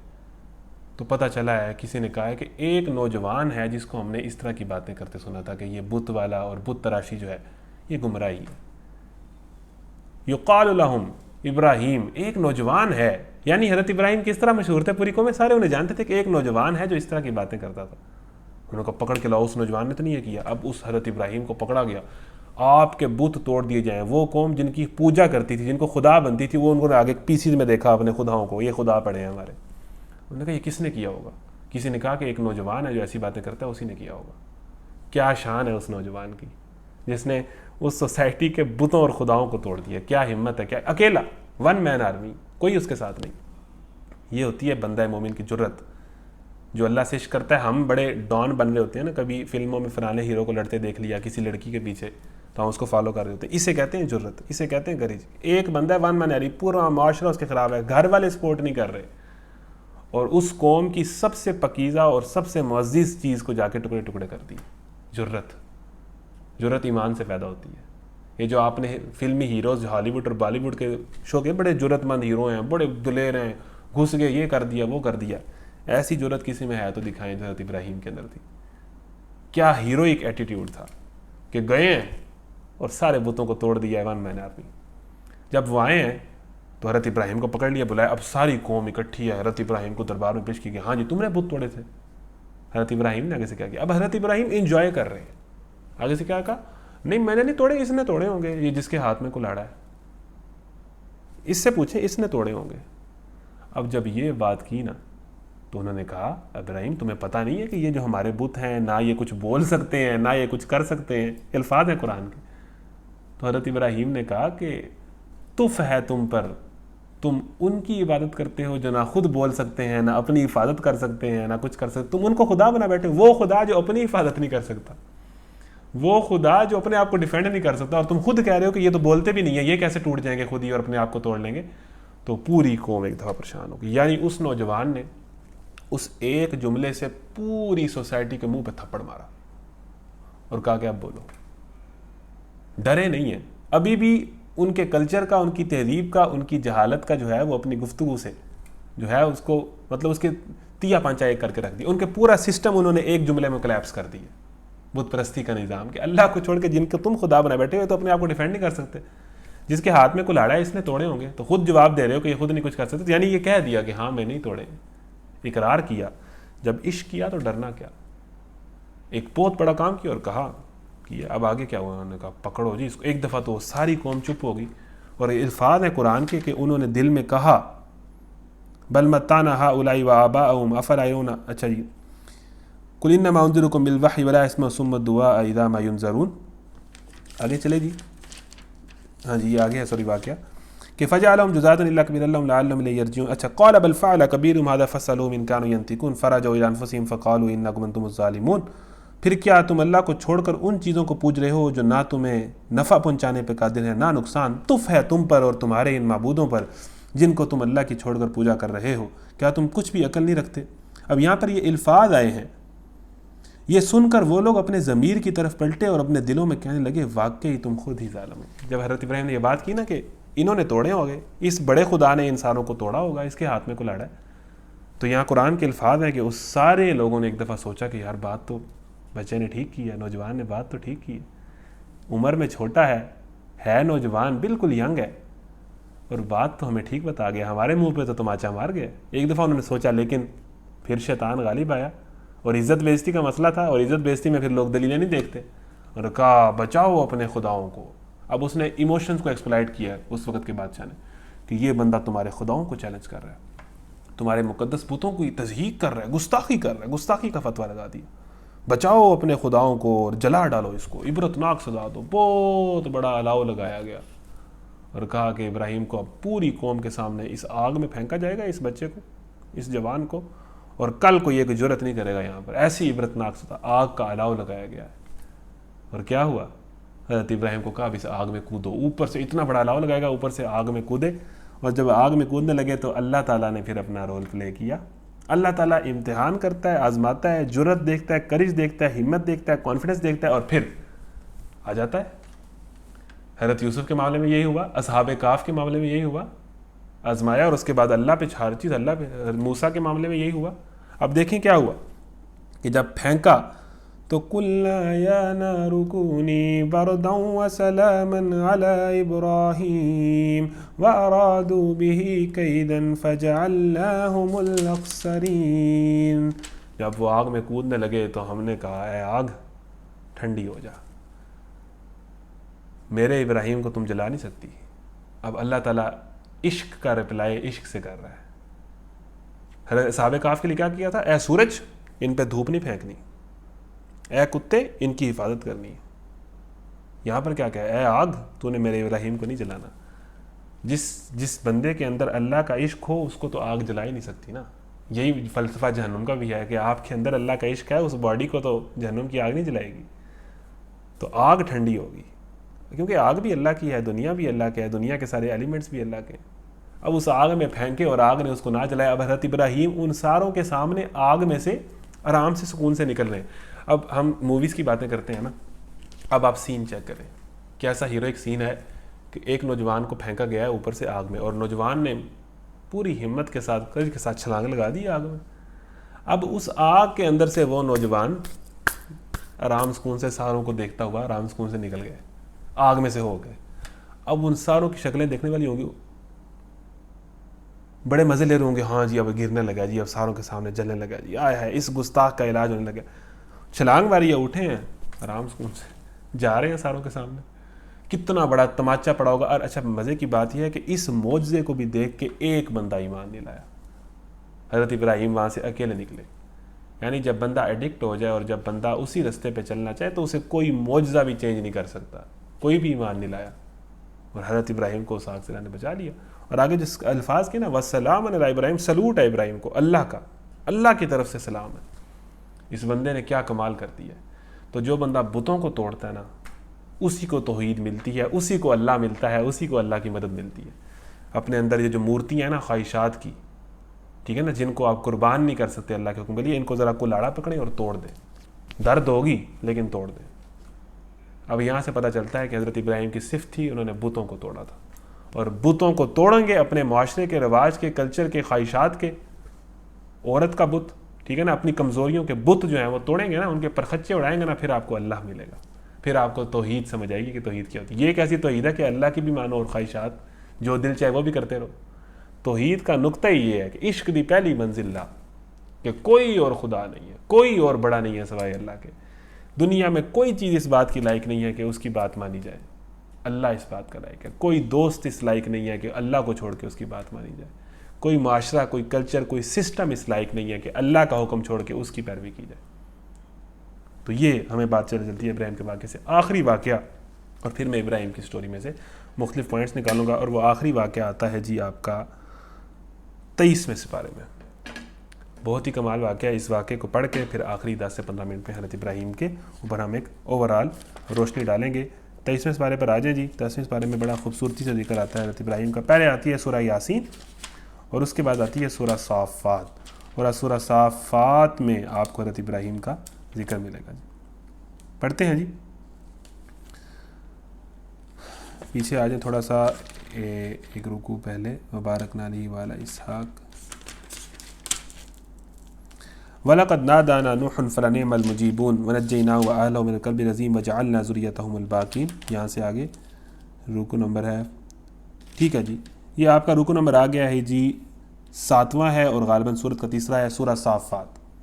پڑھتے ہیں جی، یہاں کیا واقعہ ہے جی، اذ قال لأبیہ وقومہ ما تعبدون۔ اب دیکھیں بار بار ذکر حضرت ابراہیم کا، جس بندے سے وہ رانجھا رانجھا کر دی نہیں میں آپ پہ رانجھا ہوئی، رانجھا رانجھا سدو میں نو ہیر نہ کہ کوئی بندے کو جس سے محبت ہوتی ہے نا، پھر وہ اس کی گفتگو میں اسی کا ذکر ہوتا ہے، وہ اسی کا ذکر کرتا ہے۔ اللہ تعالیٰ کو حضرت ابراہیم سے ایسی محبت ہے کہ قرآن میں بار بار حضرت ابراہیم کا ذکر کرتا ہے، بار بار، اور بعض کا تو ایک ہی واقعہ بار بار بیان کرتا ہے کہ ابراہیم کا ذکر کر رہا ہے اللہ تعالیٰ بار بار۔ سنیں جی کیا واقعہ ہے جی، پھر اس نے تاروں پر ایک نگاہ ڈالی، یہ کیا چیزیں ہیں جن کی تم عبادت کر رہے ہو؟ وہی بات ابراہیم نے اپنے باپ سے، اپنی قوم سے کہا کہ آپ کن کو پوچھتے ہیں؟ کیا اللہ کو چھوڑ کر جھوٹ گڑے ہوئے معبود چاہتے ہو؟ آخر رب العالمین کے بارے میں تمہارا کیا گمان ہے؟ پھر اس نے تاروں پر ایک نگاہ ڈالی اور کہا میری طبیعت خراب ہے۔ چنانچہ وہ لوگ اسے چھوڑ کر چلے گئے، ان کے پیچھے وہ چپکے سے ان کے معبودوں کے مندر میں گھس گیا اور بولا آپ لوگ کھاتے کیوں نہیں ہیں؟ اب کویسچن کر رہا ہے، آپ خدا بنے بیٹھے ہیں، آپ لوگ کھاتے کیوں نہیں ہیں؟ آپ لوگ بولتے کیوں نہیں ہیں؟ کیا مائنڈ تھا لاجیکل حضرت ابراہیم کا، کیا ہو گیا ہے آپ لوگ بولتے بھی نہیں ہیں؟ اس کے بعد وہ ان پر پل پڑا اور سیدھے ہاتھ سے خوب ضربیں لگائیں۔ یہ ہے حیثیت کفر کی، اور یہ ہے حیثیت شرک کی، اور یہ ہے حیثیت کفر کے پیروکاروں کی کہ ان کو ضربیں لگاؤ۔ یہ حیثیت ہے مسلمان کے آگے، ہم ان کے غلام بنے ہوئے ہیں، ہم ان کو پوج رہے ہیں، ہم ان کے عاشروات لینے کے چکر میں۔ کفر اور شرک کی یہ حیثیت ہے کہ اس کو ضربیں مار مار کے، کلہاڑے مار مار کے ختم کر دیا جائے اور توحید کو نافذ کیا جائے۔ ہم کفر کے پیروکاروں کے، اللہ تعالیٰ کے نافرمانوں کو اپنا ہیرو بنا کے بیٹھے ہوئے ہیں۔ ہم ان کی زندگیاں اور لائف سٹائل پڑھے ہوتے ہیں کہ جی فلانی ایکٹریس کا کیا ڈائٹ پلان ہے، جی فلانے ایکٹر جناب وہ کب جم جاتا ہے اور کیا کرتا ہے، اس کا بولنے کا سٹائل کیا ہے، اس کا کیا، اس کی ایج کتنی ہے، اس کی نیٹ ورتھ کتنی ہے، یہ ہم سرچ کر رہے ہوتے ہیں، ان کے لائف سٹائل کو پڑھ رہے ہوتے ہیں اور ان سے انسپریشنز لے رہے ہوتے ہیں۔ انسپریشن لینی ہے نا تو ابراہیم سے لو، لائف سٹائل پڑھنا ہے تو ابراہیم کا پڑھو، ہیروئک ایٹیٹیوڈ دیکھنا ہے تو ابراہیم میں دیکھو، انبیاء کو پڑھو بھائی، یہ ہیروز ہیں ہمارے، ان کو پڑھو، پتہ چلے گا زندگی کیا ہوتی ہے اور ہمت اور جرت کیا ہوتی ہے، اور جرت کے ساتھ زندگی گزارنا اور دنیا کو چینج کرنا کیا ہوتا ہے، معاشروں کو چینج کرنا کیا ہوتا ہے، انبیاء کی زندگی سے پتہ چلے گا۔ ان کو انسپریشن بنائیں، ان کو موٹیویشن بنائیں، ان کو فالو کریں، ان کا ذکر کریں، ان کا لائف سٹائل اپنائیں۔ چلیں جی، تو کیا کہا، آپ لوگ بولتے نہیں ہیں بت، آپ لوگ کھاتے نہیں ہیں۔ اس کے بعد ان پر پل پڑا اور سیدھے ہاتھ سے خوب ضربیں لگائیں۔ واپس آ کر وہ لوگ بھاگے بھاگے اس کے پاس ہے۔ اس نے کہا کیا تم اپنی ہی تراشی ہوئی چیزوں کو پوجتے ہو، حالانکہ اللہ ہی نے تم کو بھی پیدا کیا اور ان چیزوں کو بھی جنہیں تم بناتے ہو۔ انہوں نے آپس میں کہا اس کے لیے ایک الاؤ تیار کرو اور اسے دہکتی ہوئی آگ کے ڈھیر میں پھینک دو۔ انہوں نے اس کے خلاف ایک کارروائی کرنی چاہی تھی، مگر ہم نے انہی کو نیچا دکھا دیا۔ ابراہیم نے کہا میں اپنے رب کی طرف جاتا ہوں، وہی میری رہنمائی کرے گا۔ اب پوری قوم سے مایوس ہو گئے، گھر سے مایوس ہو گئے، نکال دیے گئے، پوری قوم نے تو مل کے آگ میں پھینکا۔ اب وہاں سے نکل گئے ہیں آگ سے بچ کے، ساروں کے سامنے ایمان کو نہیں لائے۔ حضرت ابراہیم نے کہا اے میرے ہم نشیں چل کوئی کہیں اور چل، اس چمن میں اب اپنا گزارا نہیں۔ اس شرک کی بستی میں میں نے جتنی کوشش کرنی تھی، ان کے دماغوں کو اپیل کرنے کی جتنی کوشش کی، ان کے عقل میں بات نہیں پڑتی، یہ ہر چیز دیکھ کے بھی باز نہیں ہوا، ان کے عقل پہ تالے لگ پڑے، ان کے دلوں پہ مور لگ چکی۔ اب حضرت ابراہیم وہاں سے نکل گئے ہیں اللہ کے لیے، اب کہیں اور چلتے ہیں۔ اچھا جی، وہ لڑکا اس دعا کے جواب میں اے پروردگار مجھے ایک بیٹا عطا کر۔ اب حضرت ابراہیم اپنی دنیا بسا رہے ہیں، اب حضرت ابراہیم کو اللہ نے بیٹے دیے، اب ان کی تربیت کر رہے ہیں، ان کو اپنے مشن پر لے کر آ رہے ہیں۔ پھر انہوں نے پوری دنیا میں وہ مشن پھیلایا۔ اے پروردگار مجھے ایک بیٹا عطا کر جو صالحین میں سے ہو۔ اس دعا کے جواب میں ہم نے اس کو ایک حلیم بردبار لڑکے کی بشارت دی۔ وہ لڑکا جب اس کے ساتھ دوڑ دھوپ کرنے کی عمر کو پہنچ گیا تو ایک روز ابراہیم نے اس سے کہا بیٹا میں خواب میں دیکھتا ہوں کہ میں تجھے ذبح کر رہا ہوں، اور اب تو بتا تیرا کیا خیال ہے؟ اس نے کہا ابا جان جو کچھ آپ کو حکم دیا جا رہا ہے اسے کر ڈالیے، آپ انشاءاللہ مجھے صابروں میں سے پائیں گے۔ آخر کو جب ان دونوں نے سر تسلیم خم کر دیا اور ابراہیم نے بیٹے کو ماتھے کے بل گرا دیا اور ہم نے ندا دی کہ اے ابراہیم تو نے خواب سچ کر دکھایا، ہم نیکی کرنے والوں کو ایسی ہی جزا دیتے ہیں۔ یقیناً یہ ایک کھلی آزمائش تھی اور ہم نے ایک بڑی قربانی فدیے میں دے کر اس بچے کو چھڑا لیا اور اس کی تعریف و توصیف ہمیشہ کے لیے بعد کی نسلوں میں چھوڑ دی۔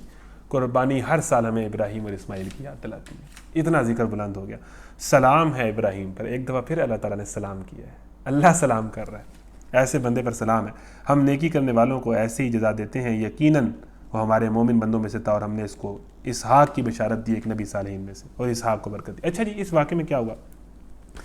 اب حضرت ابراہیم کے ایک بیٹے ہیں اسماعیل, جو ان کو دل و جان سے عزیز ہیں. اب کیا ہوا کہ اب ایک باپ کا ایک ہی بیٹا ہے. حضرت اسحاق تو بوڑھاپے میں پیدا ہوئے تھے نا, اب ایک ہی بیٹا ہو ایک باپ کا جو بڑی اس کو دعاؤں سے ملا ہو. اب حضرت ابراہیم اس کو کوئی بھی نہیں ہے, نہ ان کے باپ سے گھر سے نکال دیے گئے ہیں, وہ دنیا چھوڑ آئے ہیں, صرف بیوی ہے اور بچہ ہے. یہی حضرت ابراہیم کی کل کائنات ہے, اور کوئی بھی نہیں ہے. اب وہ جو ایک ہی بچہ ہے, جب وہ بڑا ہوا ہے, ایک بچے کو کس طرح پال پوس کے آپ 15-20 سال کا کرتے ہیں, جوان بناتے ہیں. اب جب ایک حضرت ابراہیم خود بوڑھے جب اپنے بچے کو پال پوس کے ایک ہی واحد بچے کو جو ان کا سہارا ہے بڑا کیا ہے, بڑا کر کے اب وہ بچہ حضرت ابراہیم کی خدمت کرنے کی پوزیشن میں پہنچا ہے کہ اب ابا جان کی خدمت کو ان کا ہاتھ بٹائے گا. تو اسی ٹائم عین جوانی میں جب وہ تھوڑی سی خدمت کرنے کے قابل ہو گئے ہیں, اللہ نے کیا کیا؟ اللہ نے حضرت ابراہیم کو خواب دکھایا کہ وہ اپنی محبوب چیز کو ذبح کر رہے ہیں. حضرت ابراہیم کو تو سب سے محبوب ان کا بیٹا ہی تھا, ایک ہی تو ان کی کل کائنات تھی. تو جو حضرت ابراہیم کو جو سب سے زیادہ چیز محبوب تھی نا, اللہ نے کہا مجھے یہ چیز مجھے دے دو. اور بھائی کوئی بھی چیز ہماری نہیں ہے, اللہ تعالیٰ جس بندے کو بلند مقام دینا نا, اس کے اندر سے دنیا اور دنیا کی محبت اور دنیا کی چیزوں کی محبت ختم کر دیتا ہے.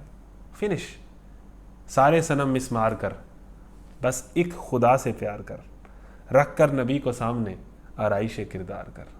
اللہ سے پیار کرنا ہے تو باقی سارے والذین آمنوا اشد حبا للہ, ایمان والے تو وہ ہیں جو سب سے بڑھ کر اللہ کو محبوب رکھتے ہیں, باپ سے بھی زیادہ, بیٹے سے بھی زیادہ, دوستوں سے بھی زیادہ, سب سے ٹاپ پر اللہ ہے. لا یؤمن احدکم حتی یکون احب الیہ من والدہ وولدہ والناس اجمعین. تم اس وقت تک مومن نہیں ہو سکتے جب تک تمہیں محمد صلی اللہ علیہ وسلم, ان کی اولاد, تمہاری اولاد, تمہارے باپ اور تمام انسانوں سے زیادہ محبوب نہ ہو جائے. پھر ایک اور حدیث ہے کہ تم اس وقت تک مومن نہیں ہو سکتے جب تک تم اپنی خواہشات کو اس دین کے تابع نہ کر لو جو میں لے کر آیا ہوں. یعنی ہماری ساری خواہشات کی کوئی حیثیت نہیں ہے دین اور دین کے احکامات کے آگے, ہم نے ان کے اندر رہنا ہے. جب بندہ اس طرح اپنے اندر سے بتوں کو توڑتا ہے نا, اور اللہ کو لے کے آتا ہے اور خواہشات کو ذبح کرتا ہے, تو پھر اللہ ملتا ہے. پھر اس کے لیے کچھ بھی کرنا مشکل نہیں ہوتا, پھر آگ میں کودنا بھی آسان ہے, ٹھیک ہے, پھر جناب گھر بار چھوڑنا بھی آسان ہے. وہ کری جو وہ جرت پھر اللہ دیتا ہے. تو حضرت ابراہیم کو کہا کہ اسماعیل کو ذبح کریں. اب اس سے بڑی آزمائش حضرت ابراہیم کی زندگی میں نہیں آئی تھی. یہ آخری امتحان ہے حضرت ابراہیم نے پاس کیا. اب حضرت ابراہیم نے سوچا, لیکن نہیں, اللہ نے کہہ دیا تو بس ٹھیک ہے. سوچا میرا بچہ ہے, میری اولاد ہے, میری عزیز ترین چیزیں, نہیں, اللہ نے کہہ دیا. آگے بڑھے تو کیا ہوا کہ حضرت ابراہیم جب جا رہے ہیں نا, تو شیطان نے جگہ جگہ کہا ہے کہ نہیں, نہ کر, یہ کام نہ کر. شیطان نے بھی اپنی کوشش کی, لیکن آپ کو پتہ ہے کہ جہاں جہاں شیطان نے بہکایا حضرت ابراہیم کو, وہاں ہم جا کر پتھر مارتے ہیں. تو کیا ہوا کہ حضرت ابراہیم نے حضرت اسماعیل کو لٹا دیا, چھری رکھ دی, اپنی کان پہ وہ باندھ لی تاکہ میں دیکھ نہ سکوں, اور چھری چلا دی. یعنی حضرت ابراہیم نے باقاعدہ چھری چلائی اور انہیں نیچے جو چیز تھی اس کے تڑپنے کی موومنٹ محسوس ہوئی. یعنی حضرت ابراہیم حضرت اسماعیل کو ذبح کر چکے تھے. اور پھر جب آنکھ سے پٹی اتاری تو دیکھا سامنے ایک دمبا ہے جو ذبح ہوا ہے, حضرت اسماعیل ساتھ بیٹھے. اب یہاں پر ہمیں پتہ چلتا ہے کہ باپ کس طرح کا ہوتا ہے اور بیٹا کس طرح کا ہوتا ہے. حضرت ابراہیم نے حضرت اسماعیل کو کہا کہ مجھے خواب آیا کہ میں تمہیں ذبح کر رہا ہوں. حضرت اسماعیل نے کہا ٹھیک ہے, نو پرابلم, کر دے. یہ لیول ہے اطاعت کا, اور اس طرح اسلام کی اطاعت ہوتی ہے. ہم سے نماز نہیں پڑھی جا رہی, ہم سے بے حیائی سے بچا نہیں جا رہا, ہم سے نظر کی حفاظت نہیں ہو رہی, ہم سے سچ نہیں بولا جا رہا جب تھوڑا سا مسئلہ بنتا ہے. باپ نے کہا اسماعیل میں نے تمہیں ذبح کرنا ہے, اللہ کا حکم ہے. اسماعیل نے کہا ٹھیک ہے, کر دے, نو پرابلم. فلما اسلم وتلہ للجبین.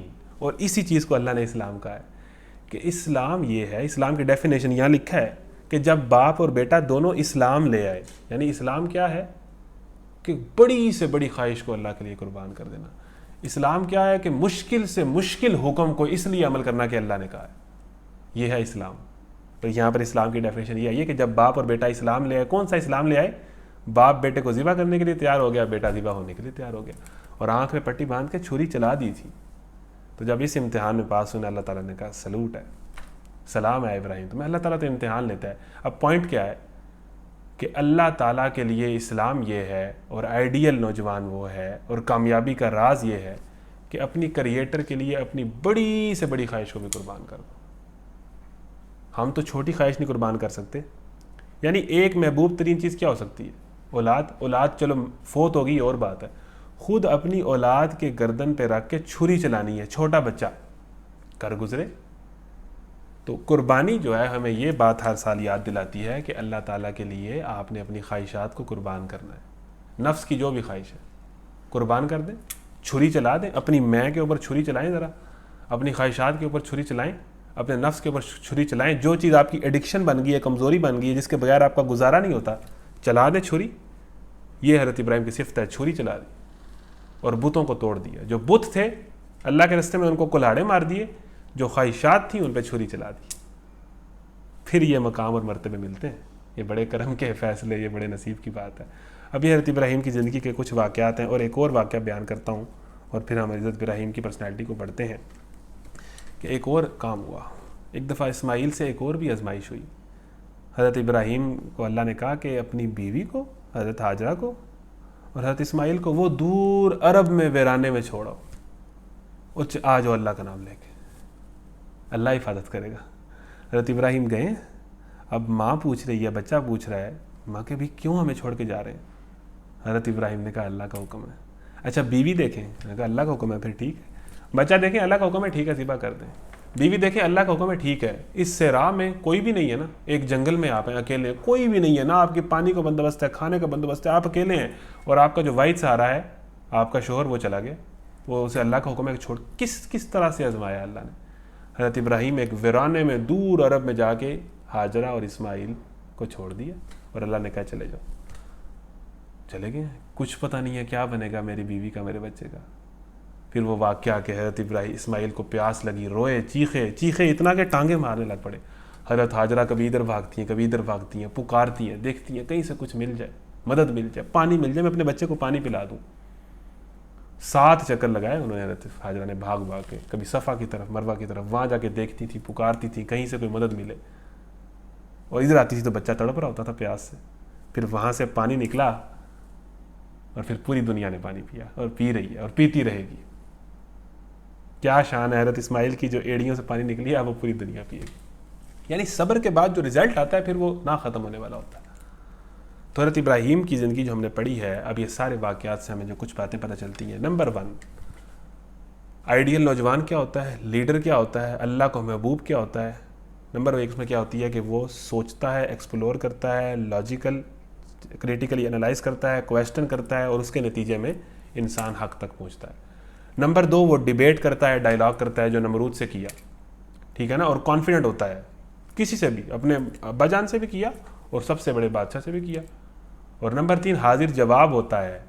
آئیڈیل نوجوان، دین کا دائی، کامیابی کا راز یہ ہے کہ کانفیڈنٹ، کہیں بھی جا کے بات کرا لیں، اور فرم یقین اتنا کہ وہاں جا کے ڈیبیٹ کر رہے ہیں اپنی آئیڈیالوجی پہ۔ کنفیوز بندہ کبھی کامیاب نہیں ہو سکتا، جس کو یہ نہیں نہ پتا کہ یہ ٹھیک بات ہے اور جنت نے آنا ہے اور جہنم نے آنا ہے اور میں نے مرنا ہے اور اس کائنات کا خدا ہے، جو اسی پہ ہی کنفیوز ہے نا، آپ کی زندگی نہیں گزر سکتی۔ تو فرم یقین ہوگا ہی تو آپ ڈیبیٹ کریں گے نا۔ پھر آگے سے حاضر جوابی ایسی کہ باتوں کو ٹیکل کر لیتا ہے، سوالوں کو ٹیکل کر لیتا ہے۔ بولتی بند کرا دی نمرود کی۔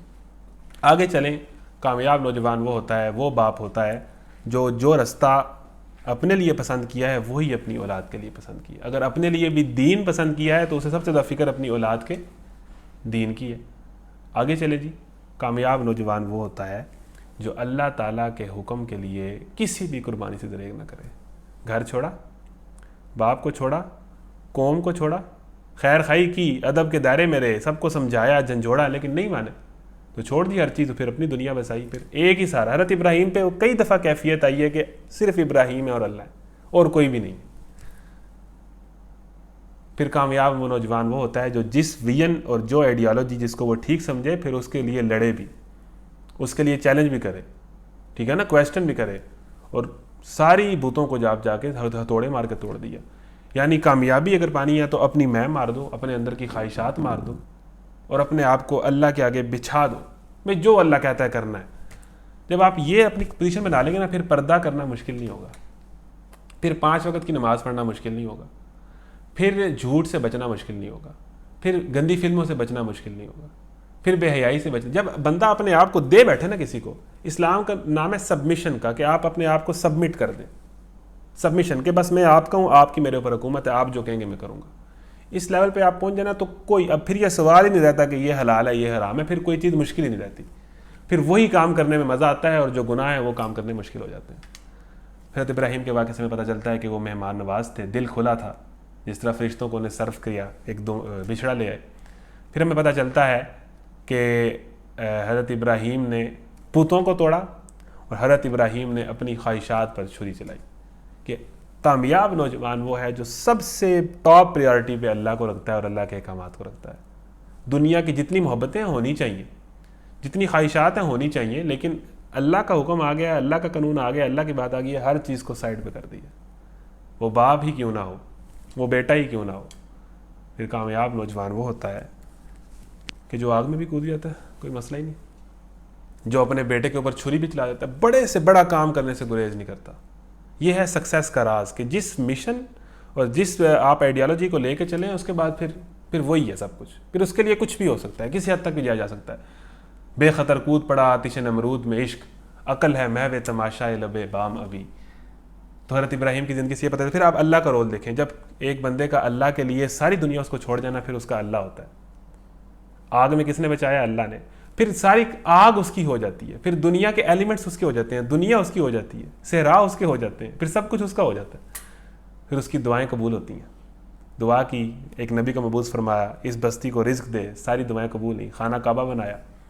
آپ کی تمام عبادات میں حضرت ابراہیم، درود میں، آپ کا عمرہ نہیں ہوتا جب تک آپ ابراہیم کی سنت نہ پوری کر لیں، آپ کی قربانی نہیں ہوتی جب آپ اس نسبت سے وہ کام، آپ کی دعاؤں کے اندر آخری دعا ربنا تقبل منا انک انت السمیع ابراہیم کی دعا، تو پھر وہ شان اور وہ مقام ملتے ہیں کہ بندہ امیجن نہیں کر سکتا۔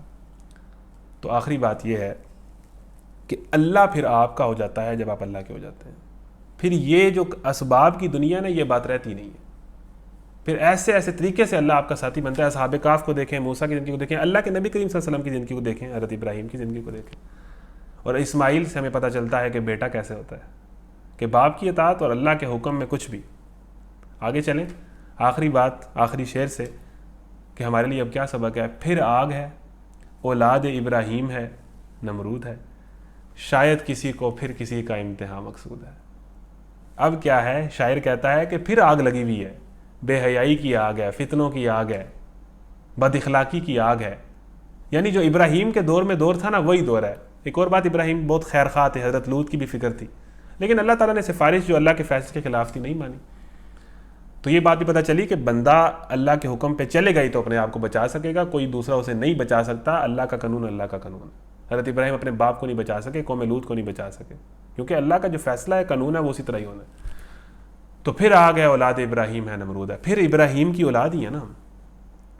تو اللہ تعالیٰ کہتا ہے کہ، شاعر کہتا ہے کہ وہی سب چل رہا ہے، آگ ہے، آگ لگی ہوئی ہے جو ابراہیم کے دور میں لگی تھی، ابراہیم کے بچے ہیں اور جابر حکمران ہیں، اللہ کے نافرمان سسٹمز ہیں، اللہ کے نافرمان حکمران ہیں، اللہ کی نافرمانی کا کلچر ہے۔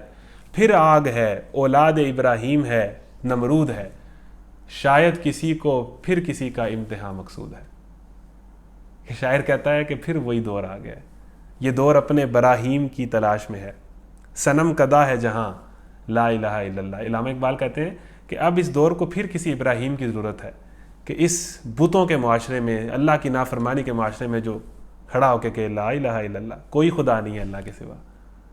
ہے کسی میں جگرا ابراہیم والا؟ ہے کسی میں جرت ابراہیم والی، کہ جو کڑے اپنے گھر میں، اپنے معاشرے میں، اپنے اسکول میں، اپنی یونیورسٹی میں اٹھے اور کہے کہ اللہ کی بات مانی جائے گی اور کوئی خدا نہیں ہے اللہ کے سوا؟ جو اپنے دل کو اللہ کے تابع کرے، جو اپنے معاشرے کو، اپنے سراؤنڈنگز کو اللہ کے تابع کرے۔